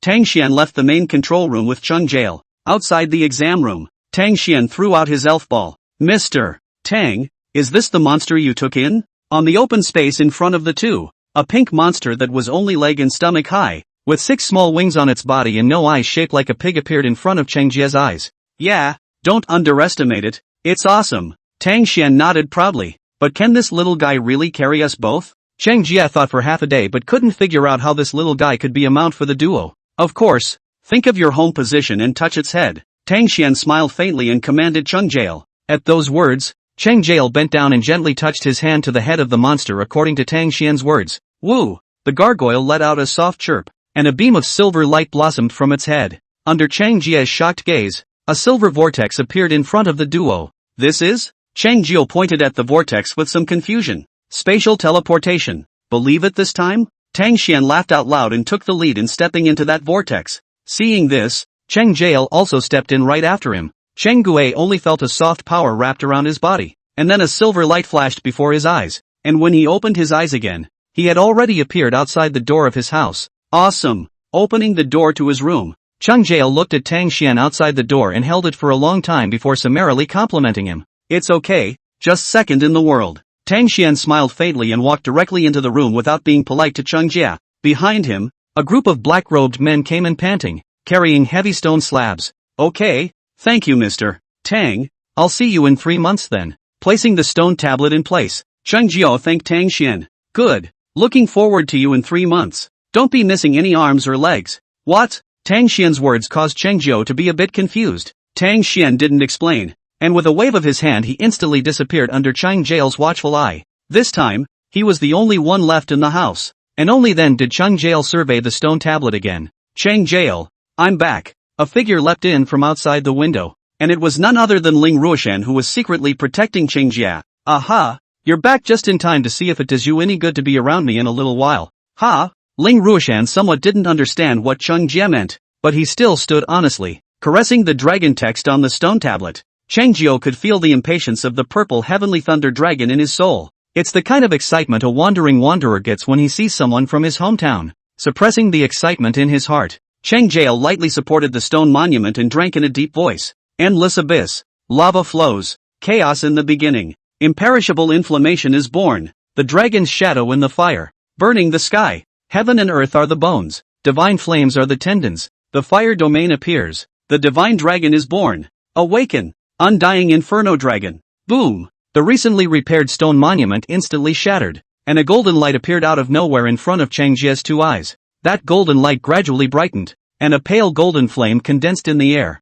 The flame burned quietly, and in the next second it even drilled into Cheng Jie's brow like a meteor. Ling Ruoshan was startled and was just about to open his mouth to inquire, when a wild and arrogant dragon roar suddenly erupted from Cheng Jie's body. Chapter 18, Behemoth Battlefield. Preschool Trial. Requests for readings. Tyrannical flames instantly erupted from Cheng Jie's body, and the entire room was instantly flooded by waves of inflammation. Ling Ruoshan instantly completed his transformation, and the massive Warhammer dragon ape appeared behind Cheng Jie. An earth-colored barrier appeared in front of Ling Ruoshan, isolating the tyrannical flames. Looking at the arm that was scalded by the flames, Ling Ruoshan was shocked in his heart. Cheng Jie was clearly only at the first rank, but this flame could burn himself. This matter was completely beyond Ling Ruoshan's common sense. At this moment, Cheng Jie once again appeared in that wilderness. Above the wilderness, a white thunder god dragon roamed the sky. Suddenly, a large red sun coalesced above the wilderness. In Cheng Jie's shocked gaze, a golden divine dragon with a length of more than 10,000 meters slowly drilled out of the great sun and appeared above the sky.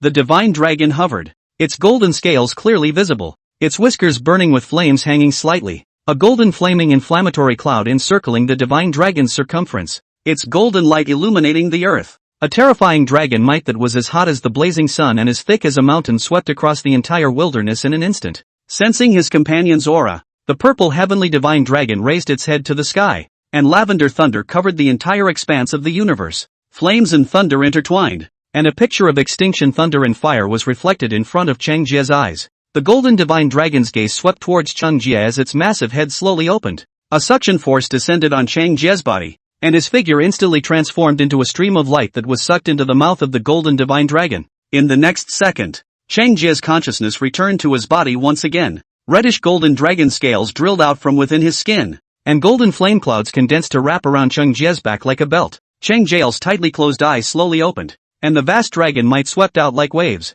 Ling Ruoshan, who was on the side, had his heart and mind shaken, and this huge dragon's might actually made him an 8th-ranked powerhouse, unable to resist paying homage to it. But more than that, what shocked him was the change in the Warhammer dragon ape. An aura that seemed to come from the ancient times spread out from the inner body of the Warhammer dragon ape, and although this aura was not strong, it was several times what Ling Ruoshan used to have. Excitement and joy filled Ling Ruoshan's chest, and his gaze toward Cheng Jie was filled with excitement. He had a premonition that as long as he continued to stay by Cheng Jie's side, the day of his metamorphosis was definitely not far away. The golden flame swayed from Cheng Jie's eyes, and at this moment Cheng Jie was like the god walking in the flames, proudly looking at heaven and earth. Taking a deep breath, the flames in the room were instantly inhaled by Cheng Jie, and a burning smell filled the air. Boom! Under the scorching fire, the villa finally collapsed under the weight of the fire. Cheng Jie took a deep breath of hot air and froze slightly when he looked at the charred villa.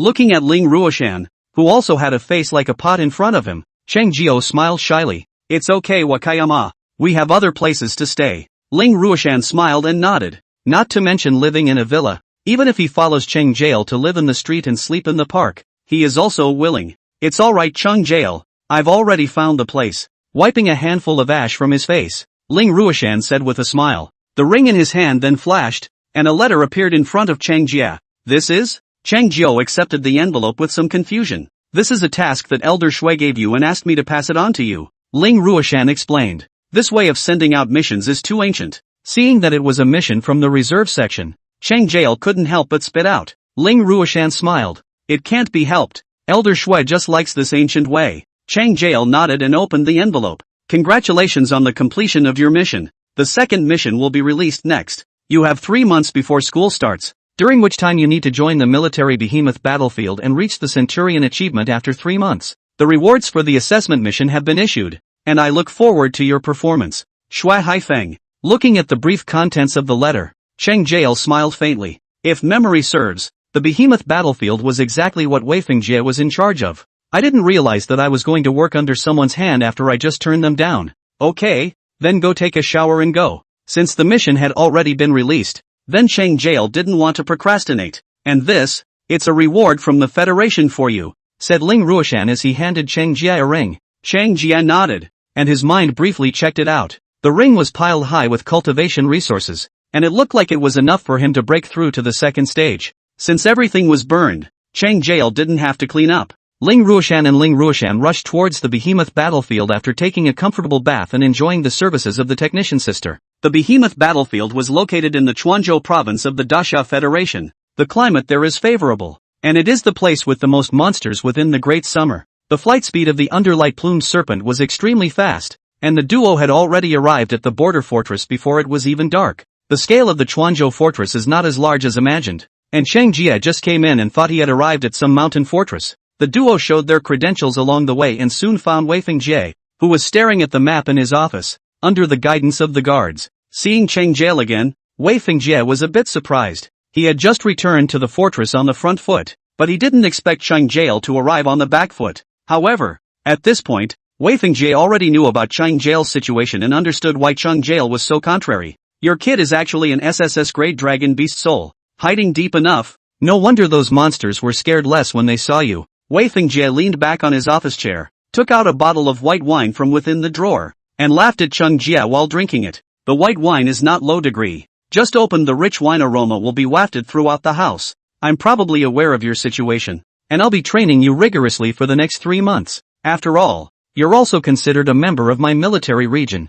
and I don't want people to laugh at me for even failing to bring up an SSS rank genius. Ha ha, Chief Wei is flattered. Cheng Jie smiled and shook his head. Everything is under the chief's instruction. That's good. You can stay for these 2 days. All the new students from the military region will reach in 2 days. At that time I will group you guys, and after the grouping you will be able to carry out your daily purging tasks, Wei Fengjie explained. Hearing Wei Fengjie's words, Cheng Jie frowned slightly. Can I act alone? With their current strength, if they teamed up for the Cheng prison quest this would only slow them down. No way. Cheng Jie, you don't think you can be arrogant just because you're an SSS rank? Wei Fengjie put down the wine bottle. His face suddenly became serious. Cheng Jie, you remember, the battlefield is not about individual heroism. You can fend off open fire, but you will always need your teammates behind you to help you fend off hidden arrows. Besides, your teammates have already been chosen, and it's not certain if you'll be the best by then. Chapter 19, a squad of 3, 2 SS classes. Under Wei Fengjie's arrangement,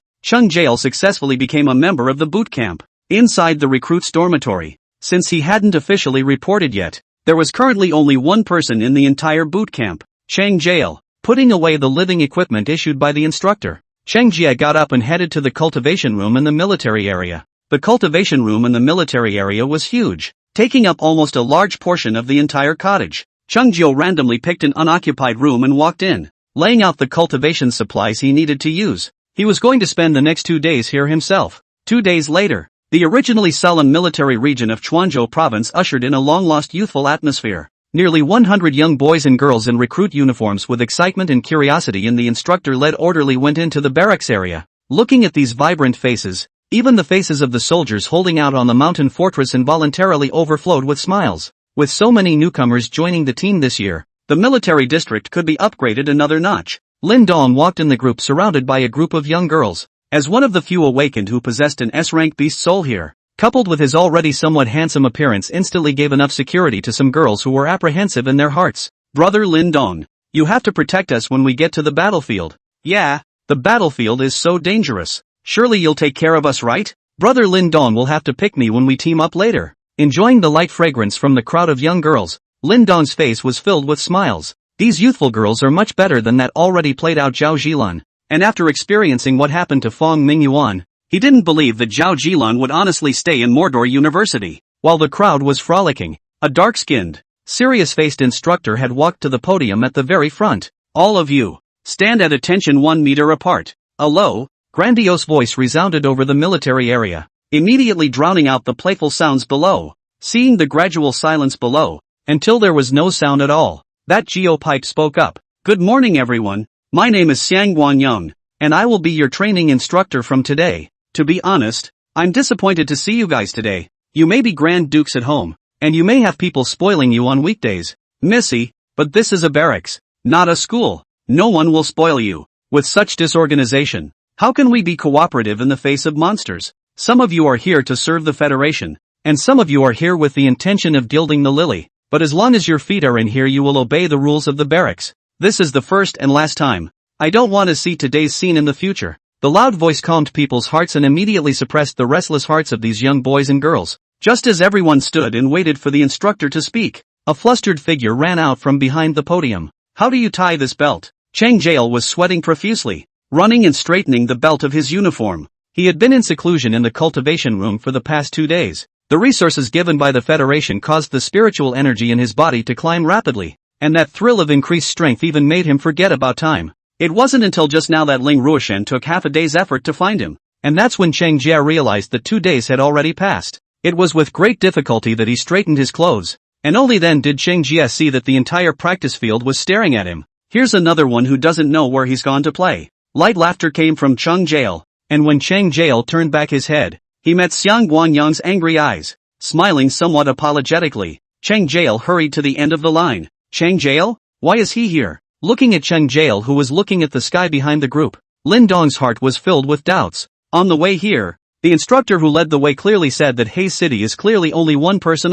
After a brief moment of doubt, Lin Dong's eyes however erupted with a battle spirit. Graduation assessment on their own by Chang Prison pressed ahead, and now are in the military region themselves must be over the process of prison. Sweeping his eyes over the faces of these green pheasants, Xiang Guanyang took a deep breath and continued. "Grouping is next, and based on your abilities, the military district has grouped you. Next, you'll be required to work together on every military district mission. You may encounter many crises in the future, but no matter how dire the situation, feel free to put your backs into your teammates." Group I. Cheng Jie stood at the back of the line and waited quietly. During this time, one by one, names were read out by Xiang Guanyang, forming 3-person squads under his organization. Next group: Cheng Jie, Shan Linger, Tang Luoli, Shan Ling. Cheng Jie was slightly stunned, not expecting that Shan Linger, who he had once met, was also in this military region. Walking onto the stage, Cheng Jie saw Shan Linger bring a young girl along with her. The young girl was almost 1.7 meters or so,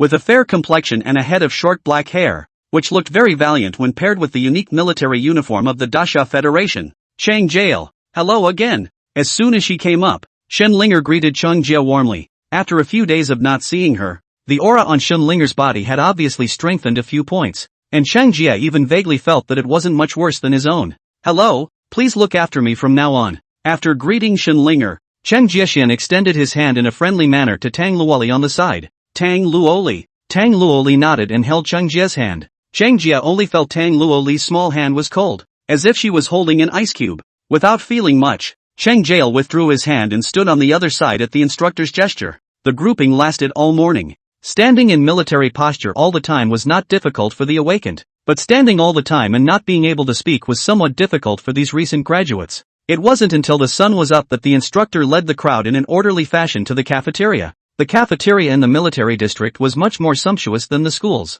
On the foundation piece, the feds are not stingy with the military districts. Cheng Jie chose a few favorite dishes and then casually found a seat. Not long after, Shan Linger and Tang Luoli carrying dishes also found their way over. During the meal, Cheng Jie also gained some understanding of the duo's strength. Shan Linger, like herself, was of the 2nd rank, and had also acquired a number of spirit techniques in healing. The one who surprised Cheng Jie was Tang Luoli. In just a few days, he had already broken through to the 3rd rank, and he also possessed an SS grade strong attack system Martial Soul, Sun Glow Moonbright Deer. One should know that he had the topmost Dragon Beast Soul and the federal resources to add to it, and had not wasted any time in the slightest, and had only just broken through to the 2nd stage. Although the basic attributes of the SS-ranked Beast Soul were inferior to his own, Cheng Jie always felt that Tang Luoli had a strength not too far off from his own. After eating, Cheng Jie and the others were summoned to the playground once again. The following patrol assignments will begin. Those whose names are called come forward. Chapter 21st Patrol.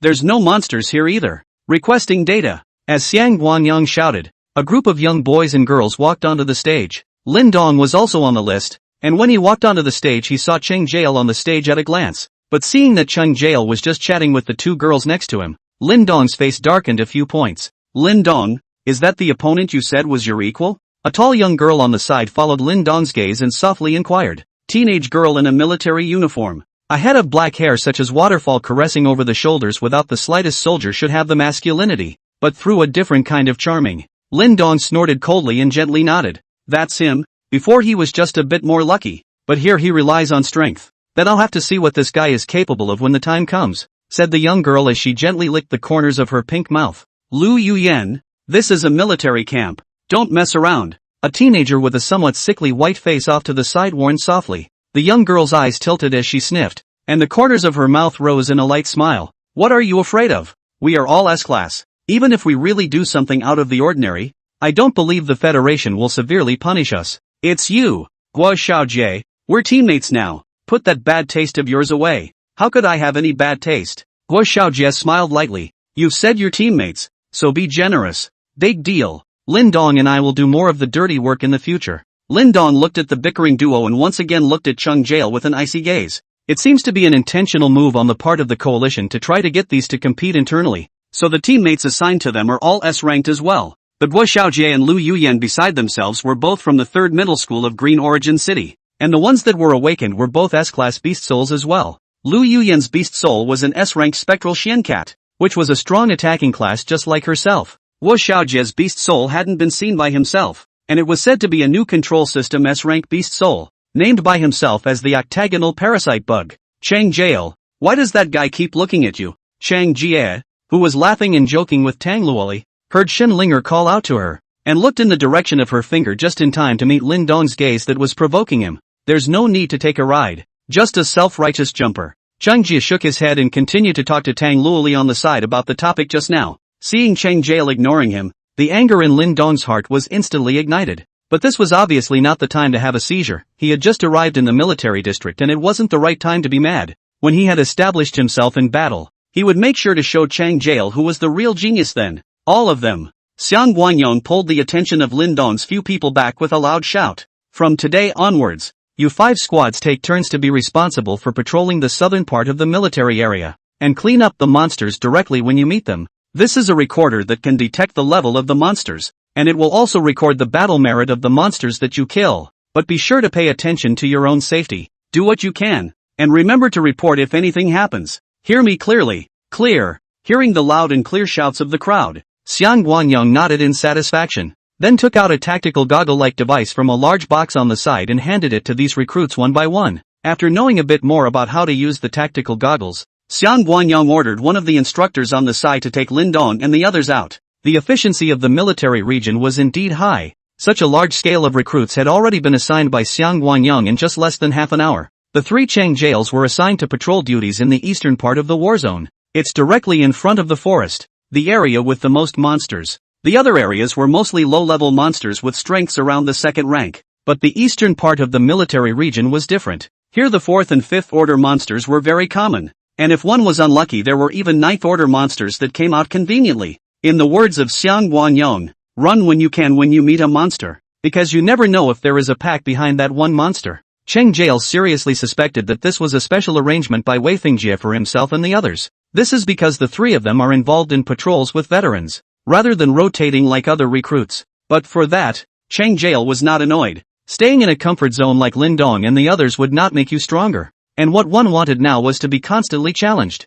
Walking up to the gate of the military area, the veteran who was leading the group stopped. Cheng prisoned 3 people on this journey performance he watched in the eyes. It is obvious that the 3 people expected nervousness, but some small excitement. This was a big no-no in the eyes of the battle-hardened man. The battlefield is not a child's play. As a soldier, you must always maintain a sense of reverence. Let me remind you 3 one more time that despite your talent, you will go farther than the rest of us in the future. But that doesn't mean you guys are invincible now. Those monsters don't have the slightest bit of mercy, so be sure to stay alert when you get out of the gate. If you find a powerful enemy, don't challenge it alone. Press the siren and we'll be sure to back it up in the fastest time possible. We're all one here. It takes all of us to fight the monsters. Make sure you don't try to be a hero. Got it? The 3 Cheng jailers nodded their heads, and their original playful smiles were put away, relieved to see the trio's attitude change. The veterans signaled for the guards to open the gate to the military area. Walking out of the military area, a slightly cool breeze suddenly blew.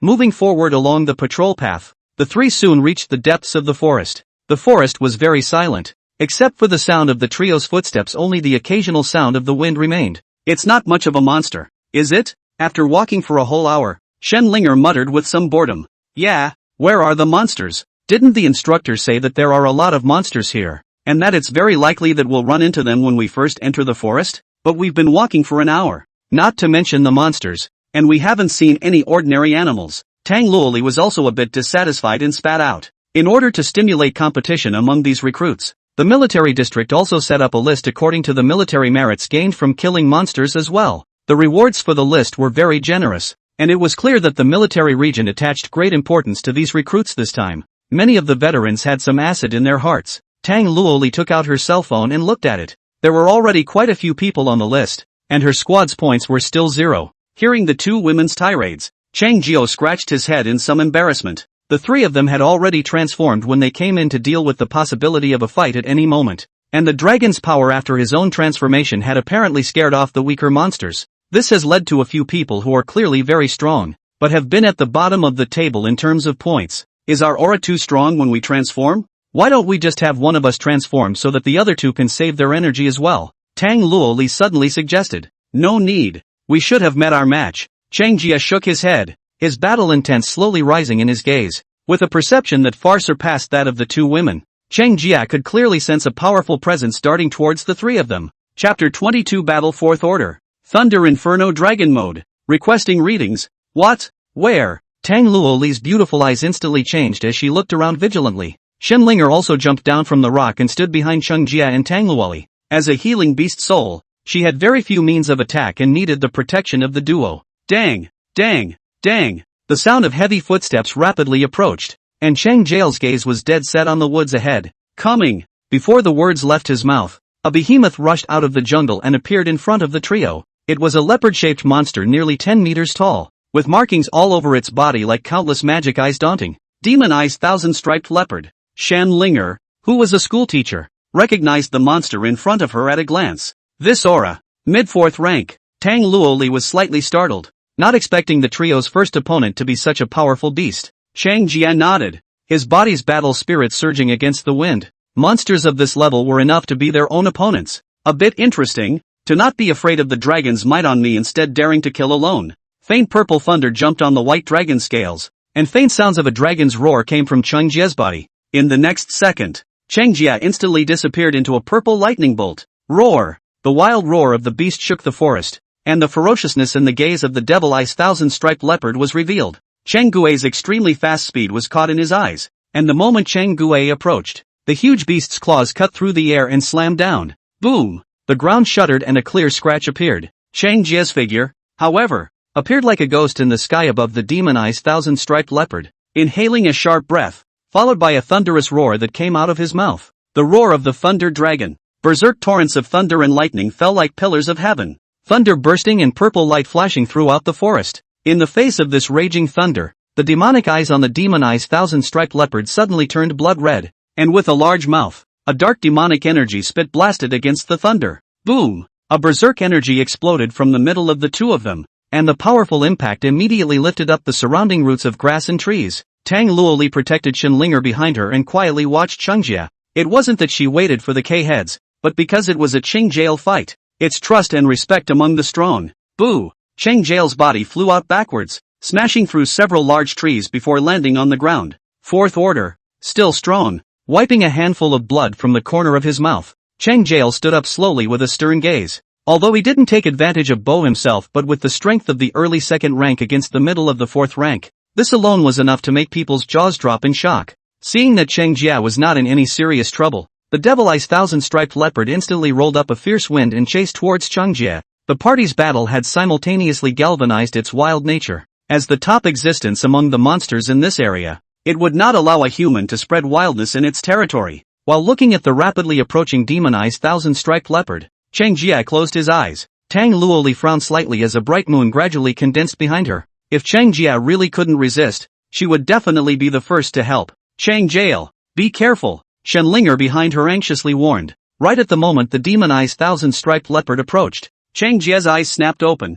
Ow! An unprecedented majestic dragon roar erupted from Cheng Jie's body. Purple thunder and golden flames escaped from each of its eyes respectively. Cheng Jie's face was cold, and his long hair was windless. Under the two women's shocked gazes, his right fist violently struck out. The blazing flame wrapped in monstrous thunder transformed into a terrifying fist deity. The thunder flame was radiant, majestic and vast. Boom! The golden fist deity collided with the demon-eyes thousand-striped leopard. A terrifying energy ripple scattered in all directions. The air erupted, and a thunderous roar shook the forest. Tang Luoli's gaze suddenly changed and hurriedly brought Shenlinger back to avoid the impact of the aftermath. The pungent smell of burning wafted through the air, and the channels of undissipated thunder were like small purple snakes jumping between the trees. The devil-eyed thousand-striped leopard collapsed in a deep pit with a dying breath. The fierce light in its eyes had long since disappeared, and what replaced it was the fear that came from the depths of its soul. This originally weak human in front of him had actually heavily injured himself with a single strike. The sudden change had sent its already dysfunctional brain into a downward spiral. Cheng Jie slowly walked towards the demonized thousand-striped leopard, looking like a god under the golden flames and purple thunder. The devil-eye thousand-striped leopard dragged its heavily injured body back, and suddenly the devil eye on it opened wide, and it even turned into a bloody aura and rushed towards the depths of the forest. Think you can run? Cheng Jie snorted coldly, and the flames and thunder spurting under his feet turned into a thunderous light as he chased after them. Follow him. Tang Luoli pulled up Shenlinger, who still had her mouth wide open, and carried her behind her back, and the moonflower behind her trembled and actually took her up in the air. A thrilling chase scene plays out in the forest. Many weak monsters nearly pissed themselves when they saw Cheng Jie, who suddenly appeared beside them in a flash. This thunderflame dragon mode is indeed strong. Cheng Jie hurriedly followed behind the demonized thousand-striped leopard, his heart unusually excited. This was the result of his cultivation 2 days ago. At that time, he only wanted to see if he could activate two beast souls together, but he didn't expect to have the effect of 1 + 1 being greater than 2. Sensing the approaching Cheng Jie, the fear in the devil-eyed thousand-striped leopard's heart skyrocketed, and his feet were somewhat panicked. This guy is so regardless. Tang Luoli brought Shenlinger with her as she fought to follow behind the man and beast pouting. He had done his best, but he was still being thrown farther and farther away by Cheng Jie. Shenlinger, who was grasping the antlers behind her, sniffed, and her small face suddenly turned red, instantly understanding what Tang Luoli meant. That Luoli's sister. I can fly by myself. Then you didn't say so. A few minutes later, after not knowing how long he had been running, Cheng Jie finally caught up a little bit with this demonized thousand-striped leopard. His right hand bent into a claw, and a thunderous sound like a bird's song suddenly rang out. With flames erupting behind him, Cheng Jie's entire body instantly transformed into a thunderous arrow piercing through the back of the demonized thousand-striped leopard. Roar! With its body pierced through, the demonized thousand-striped leopard immediately let out a wail. The blood aura on his body flashed, and his speed increased instead of decreasing, instantly pulling away from Cheng Jie again. Useless struggle. Cheng Jie sneered as his figure approached once again. Suddenly, a massive boulder struck. The devil-eyed thousand-striped leopard only paid attention to Cheng Jie behind him and didn't notice the attack that was so close at hand, and even directly crashed into it head-on. Accompanied by the sound of bones cracking, the demonized thousand-striped leopard's originally speeding figure instantly flew backwards and collapsed at Cheng Jie's feet. Crash and burn? Cheng Jie was slightly stunned, and also stopped his steps to hurriedly check the situation of the demonized thousand-striped leopard. If this is bumped to death and not counted as his military service, then he has really wasted his time. Seeing that the demonized thousand-striped leopard was still hanging on for dear life, Cheng Jie was relieved, but just as he tried to finish the other man off, an even bigger boulder came crashing through the forest towards him. Cheng Jie's body dodged the boulder and his gaze was icy cold as he looked in the direction the boulder flew from. Whoa! 3 figures peeled through the bushes to appear in front of Cheng Jie's eyes. Cheng Jie, I advise you to get the hell away. This demonized thousand-striped leopard is ours. Chapter 23, want to take the credit? How dare you? Requesting readings. Lin Dong, what do you mean? Looking for a beating again? Looking at the 3 people who appeared, Cheng Jie was somewhat speechless. He really didn't want to bother with Lin Dong, this jumping clown, but it didn't mean that Lin Dong could not distinguish between big and small kings in front of himself. You asked me? This demonized thousand-striped leopard is our prey. Lin Dong sneered coldly, looking at Cheng Jie with no fear at all. And you think you're still in school? Look closely, there are 3 of us here. Sweeping his gaze aside, Cheng Jie smiled and shook his head. You guys aren't my opponents. I don't want to waste time. Hearing Cheng Jie's words, the 2 of them, Lu Yuyan, who were originally watching the show, immediately looked at each other with unfavorable gazes. Lin Dong, this fellow is really as unseemly as you said, Lu Yuyan said carelessly, her eyes roaming over Cheng Jie's body to take a look. Yeah, sometimes it's not good for people to be too proud. Wu Xiaojie nodded, and his already sickly face became even more gloomy. No time for nonsense. Seeing that the 3 were unforgiving, Cheng Jie didn't bother and raised his hand to point at the demonized thousand-striped leopard. A thunder arrow instantly flew out from his fingertips straight towards the center of the demonized thousand-stripes leopard's brow. Boo! Under Cheng Jie's astonished gaze, the thunderous arrow however strangely exploded in the air. Seeing this, the smile at the corner of Lin Dong's mouth intensified a few points. Said the prey is ours. Cheng Jie frowned slightly and didn't reply. Instead, he shot out more thunderbolts. Without exception, all of these thunderbolts exploded in the air before they could even get close to the demonized thousand-striped leopard. However, this time Cheng Jie finally saw why. The magic thousand-striped leopard's surroundings did not know when some small insects flew in, which resembled beetles but were even smaller than beetles, and their bodies were filled with armor full of spikes. It was this little worm that intercepted the thunderbolt he had shot. From the way Lin Dong's few people behaved, it was obvious that this was exactly their tactic. Sculpture. Cheng Jie coldly grunted. His hand raised a golden pillar of fire instantly gushed out. Lin Dong, didn't you say that he is of the thunder attribute? Guo Xiaojie, who was on the side, was startled, and it was too late for him to set up his defense again. The golden flames instantly burned the swarm of small insects into ashes, and at the same time took away the life of the demonized thousand-striped leopard. Looking at his rapidly rising ranking, Cheng Jie's face revealed a faint smile. The military credits of a fourth-ranked monster were just not the same. And just a single devil's eye thousand-striped leopard allowed Cheng Prison Squad to squeeze into the top 3 in terms of points.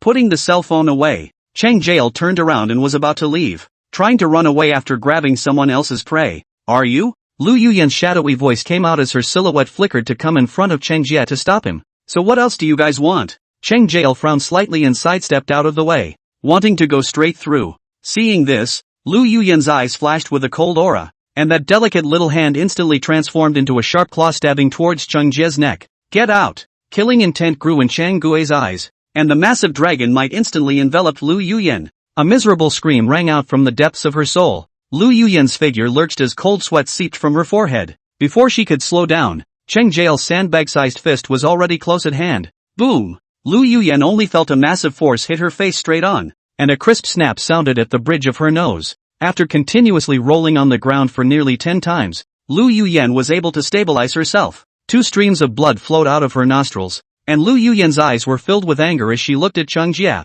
When she touched her deflated nose, the killing intent in her heart could no longer be suppressed. Ah, my old lady just got her nose done. Cheng Jie, you seek death. Lu Yuyan broke her defense and growled. Not in the least bit ladylike. Cheng Jie's gaze was bland, not feeling anything out of the ordinary at all. The other party had laid down a deadly hand, so there was naturally no need for him to show mercy. Do it! Behind him, Guo Xiaojie had the same killing intent surging in his eyes. Lu Yuyan was his prey, and now Cheng Jie's punch had actually made his prey imperfect, which was something he absolutely could not tolerate. Both hands were raised and 2 black clouds drifted out. In the black clouds were none other than the densely packed octagonal parasitic insects. Lin Dong, who was on the side, was even soaring, like a chariot rushing towards Cheng Jie. He had long wanted to teach Cheng Jie a lesson. When Cheng Jie had made Zhao Zilan ugly, it was not only the face of Zhuge that was hit, but also the face of him, Lin Dong, and the Lin family. He remembered every moment of the mocking look those cops gave him that day.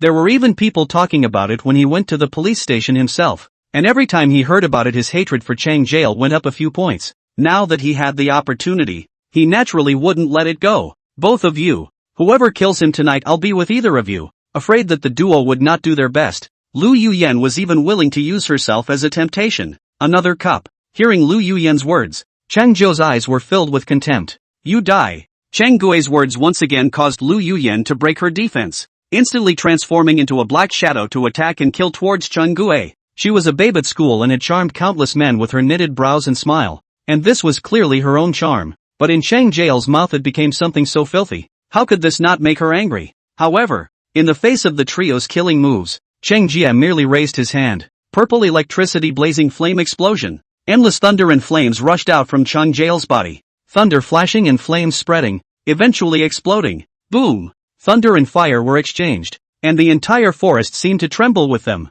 The sizzling airwaves generated by the explosion escaped everywhere along with channels of thunder, and the power was astounding. Rolling smoke was like waves flooding the forest, and Tang Luoli and Shen Linger in the sky hurried to speed up again when they saw this. Just as they arrived, the duo saw Cheng Jie standing in the deep pit. The 2 women floated down and were relieved to see that Cheng Jie was unharmed. Aha! An ear-piercing scream came, and Tang Luoli then noticed that there were other people around. The energy from the explosion was simply too massive for her to perceive anyone else around her. Looking along with the screams, Tang Luoli and Shen Linger's hearts were immediately startled, only to see the originally charming Lu Yuyan. At this moment has blackened like charcoal. At the time of the explosion, she was closest to Cheng Jie and the most injured of the 3. The uniform on his body basically disappeared, revealing large swathes of springtime, except that due to the scorching of the explosion, It was impossible to tell exactly where it was black and where it was white. There were obviously multiple broken bones on his body, and that delicate little hand was even more skinned,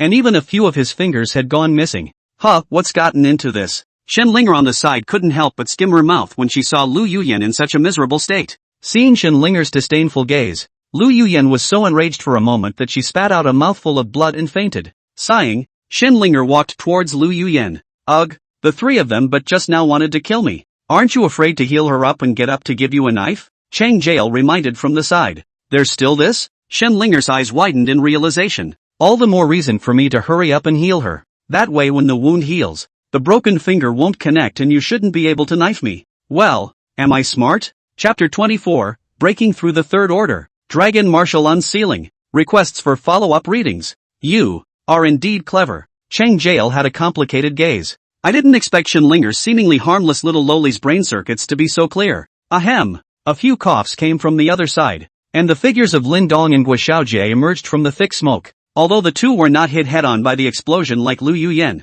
they were not feeling well at the moment either. Almost all of the scales on Lin Dong's body shattered and fell off, and his body was drenched in blood. Guo even had no strength to even stand up. My bugs.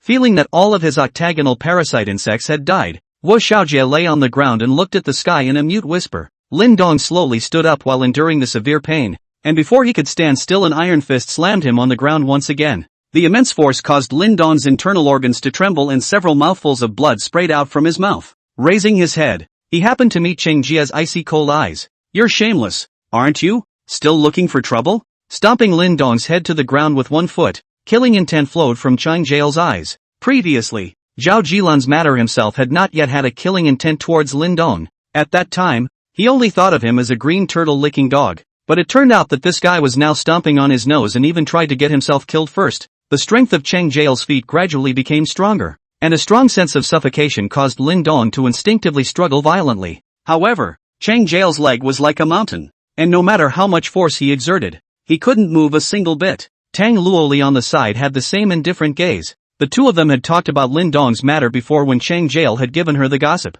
She didn't have much to say about Cheng Jie's ex-girlfriend and the Lin Dong duo either. Originally, she had thought that Cheng Jie was exaggerating a bit, but now she only felt that Lin Dong really deserved to die. Cheng Jie, what are you doing? Just as Cheng Jie was planning to finish off Lin Dong, Wei Fingjie's voice suddenly came from above. Being in the military district, he felt the explosion at the first sign of it. With the previous bad experience, this time Wei Fingjie didn't dare to delay at all and immediately rushed over from the military area. I didn't expect to see Cheng Jie abusing others just after arriving. Originally, seeing that Cheng Jie's squad had actually killed a fourth-order monster that had already reached the top 3 on the scoreboard, Wei Fingjie still felt that Cheng Jie's several people's guts and strength were truly outstanding. But this scene instantly caused Cheng Jie's favor in his heart to fall. Cheng Jie, get your feet off me. Wei Fingjie's voice was gloomy to the extreme. If Cheng Jie wasn't an SSS-ranked beast soul awakened, he would definitely have already struck out at Cheng Jie. Taking a shot at a comrade in arms is a big no-no in the military.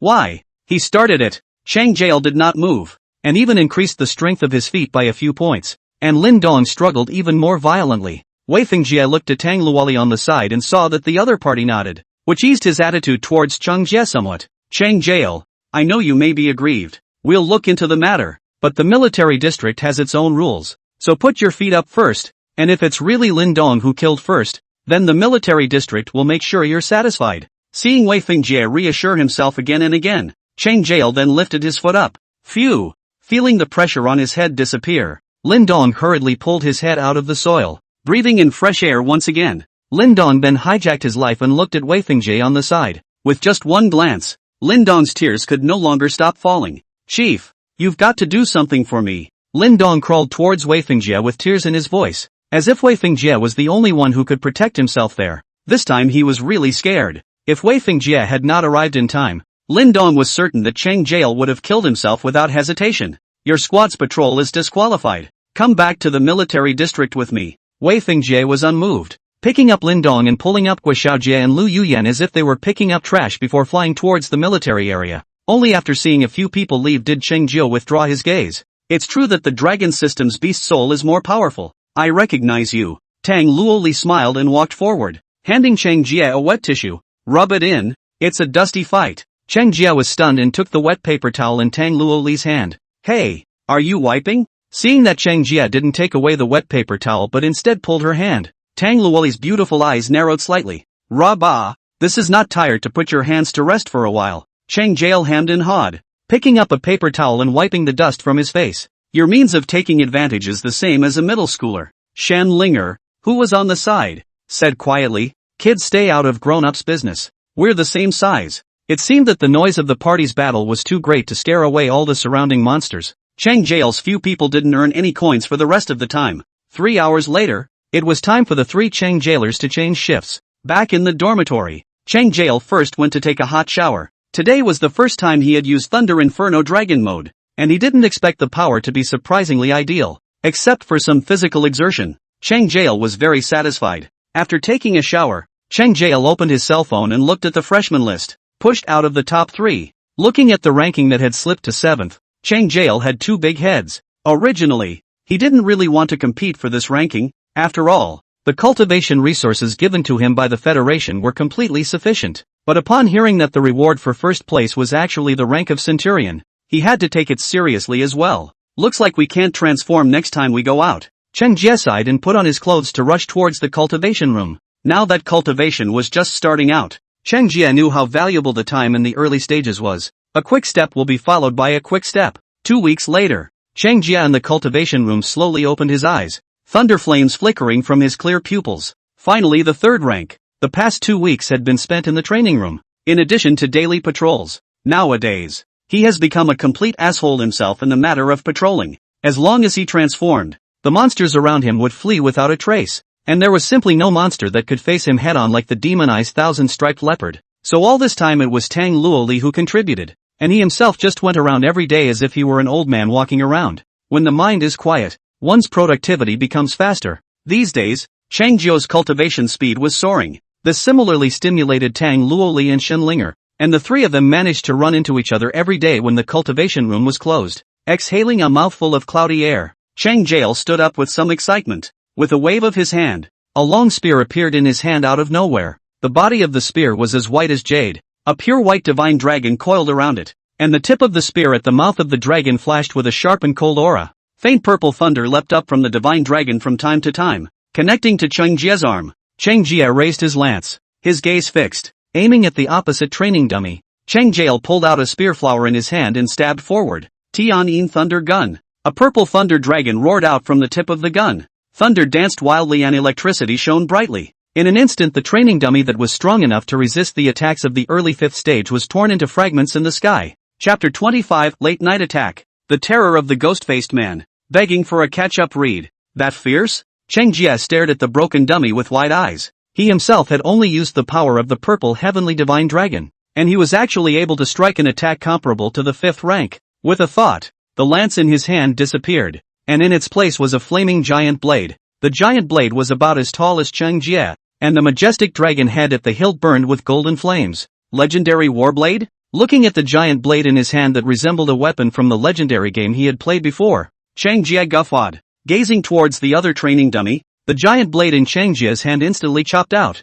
The dragon's roar exploded, and the rolling golden flames transformed into an unrivaled blade, ruthlessly slashing the dummy. Boom! That training dummy was as if it was rotten wood, unresisting, and instantly burst into pieces. Nice! After juggling the giant blade in his hand for a bit, Cheng Jie was satisfied and took it back. Walking out of the cultivation room, the sky outside had already darkened, and dots of stars hung quietly above the sky. Cheng Jie was just about to go back to the dormitory when Tang Luoli's nice voice came from behind her. Turning back, he saw Tang Luoli running towards him. It was now break time, and Tang Luoli had changed into her own clothes. Girls loved beauty. So basically, except for when they were on patrol, Tang Luoli and Shen Linger would change back into their own clothes. It feels different than when you're in uniform. Today's Tang Luoli wore a casual outfit. White tight short sleeves and light blue jeans set off her proud figure unreservedly. The youthfulness that is unique to students is even more evident. What's wrong? Cheng Jie turned back somewhat and looked at Tang Luoli with some confusion. Normally at this time of the day, Tang Luoli was cultivating in the cultivation room just like herself. 2 pieces of good news and 1 piece of bad news. Which one do you want to hear? Tang Luoli smiled playfully, her beautiful eyes smiling as she looked towards Cheng Jie. Listen to the bad ones first. and save yourself from being happy for nothing. Cheng Jie considered for a few seconds and laughed. Instructor Xiang just informed me that our patrol area has expanded and will be patrolling for 5 hours a day. Speaking at the end, Tang Luoli pouted with some dissatisfaction. Now that Cheng Jie's trio's points have come to number 1 and are the first in the break, there is basically no possibility for the second to want to surpass. So for the matter of patrolling, Tang Luoli was more or less tired of it. Why didn't he inform me? Cheng Jie said with some dissatisfaction. He was more concerned about why Xiang Guangyong didn't tell him personally than about adding patrol hours. You still have the nerve to ask. Tang Luoli gave Cheng Jie a blank look, disobeying the command to run to the position of someone else's patrol, almost striking down someone else, and unwilling to obey organizational discipline. Do you think the instructor will like you? Quickly don't bowl *********. I feel that Xiang Guangyong just favors women over men. You be careful when he's an old colorful batch. Cheng Jie skimmed his lips and retorted. Me watch out for him? He doesn't sneak up on me like someone else. Being punctured by Tang Luoli. Cheng Jie smiled awkwardly. Alright, let's not talk about that. Let's talk about those two good things. Aha, good. Tang Luoli nodded. Firstly, the matter of Lin Dong's 3 people before has been investigated clearly, although the 3 of them were tough talking. After the military promised to cure Lu Yuyan's disability, she confessed it all. Now that all 3 have been court-martialed, they will probably be severely punished. They are all S-rank awakened. They will be severely punished? Cheng Jie was a bit unconvinced. Of course. Tang Luoli smiled faintly. Although S-ranks are rare, how can they be as important as you? A national treasure SSS-ranked beast soul awakening. Cheng Jie nodded, sighing in his heart. It seems that no matter what world you go to, fairness is still something you have to earn. If he had awakened a beast soul that wasn't SSS ranked,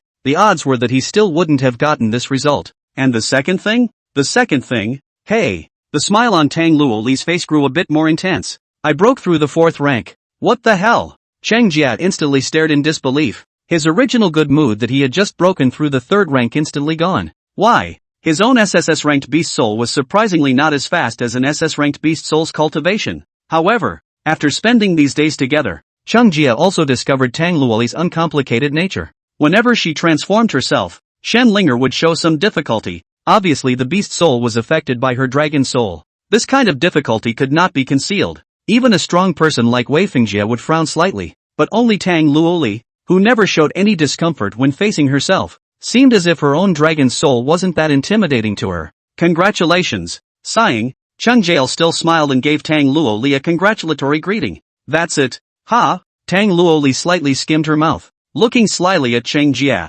Ha? What else do you want then? Cheng Jie was stunned, and his heart was already slightly hard. I've heard a new term for myself in the last few days called emotional value. But what is meant by emotional value? He did not understand for half a day. He had also asked Tang Luoli and Shen Linger about this matter, and it turned out that the 2 of them also spoke ambiguously. Looking at Tang Luoli's somewhat grudging little expression, Cheng Jie guessed that probably this was what she should want at this time. Right? Why don't you accompany me for a walk around the city? It just so happens that I've heard that there's an auction over there at night, Tang Luoli suggested, her 2 big eyes blinking as she looked at Cheng Jie. Going now? Aren't we not allowed to leave the military area? Remembering Wei Fingjie's words earlier, Cheng Jie said with some difficulty. You're being obedient at this time. It's fine. Let's go. Tang Luoli's silver teeth lightly clenched as she blankly glanced at Cheng Jie, and without a second thought, she pulled up his hand and ran towards the outside of the military area. You could have at least let me go back and change my clothes. That's a really corny outfit you're wearing.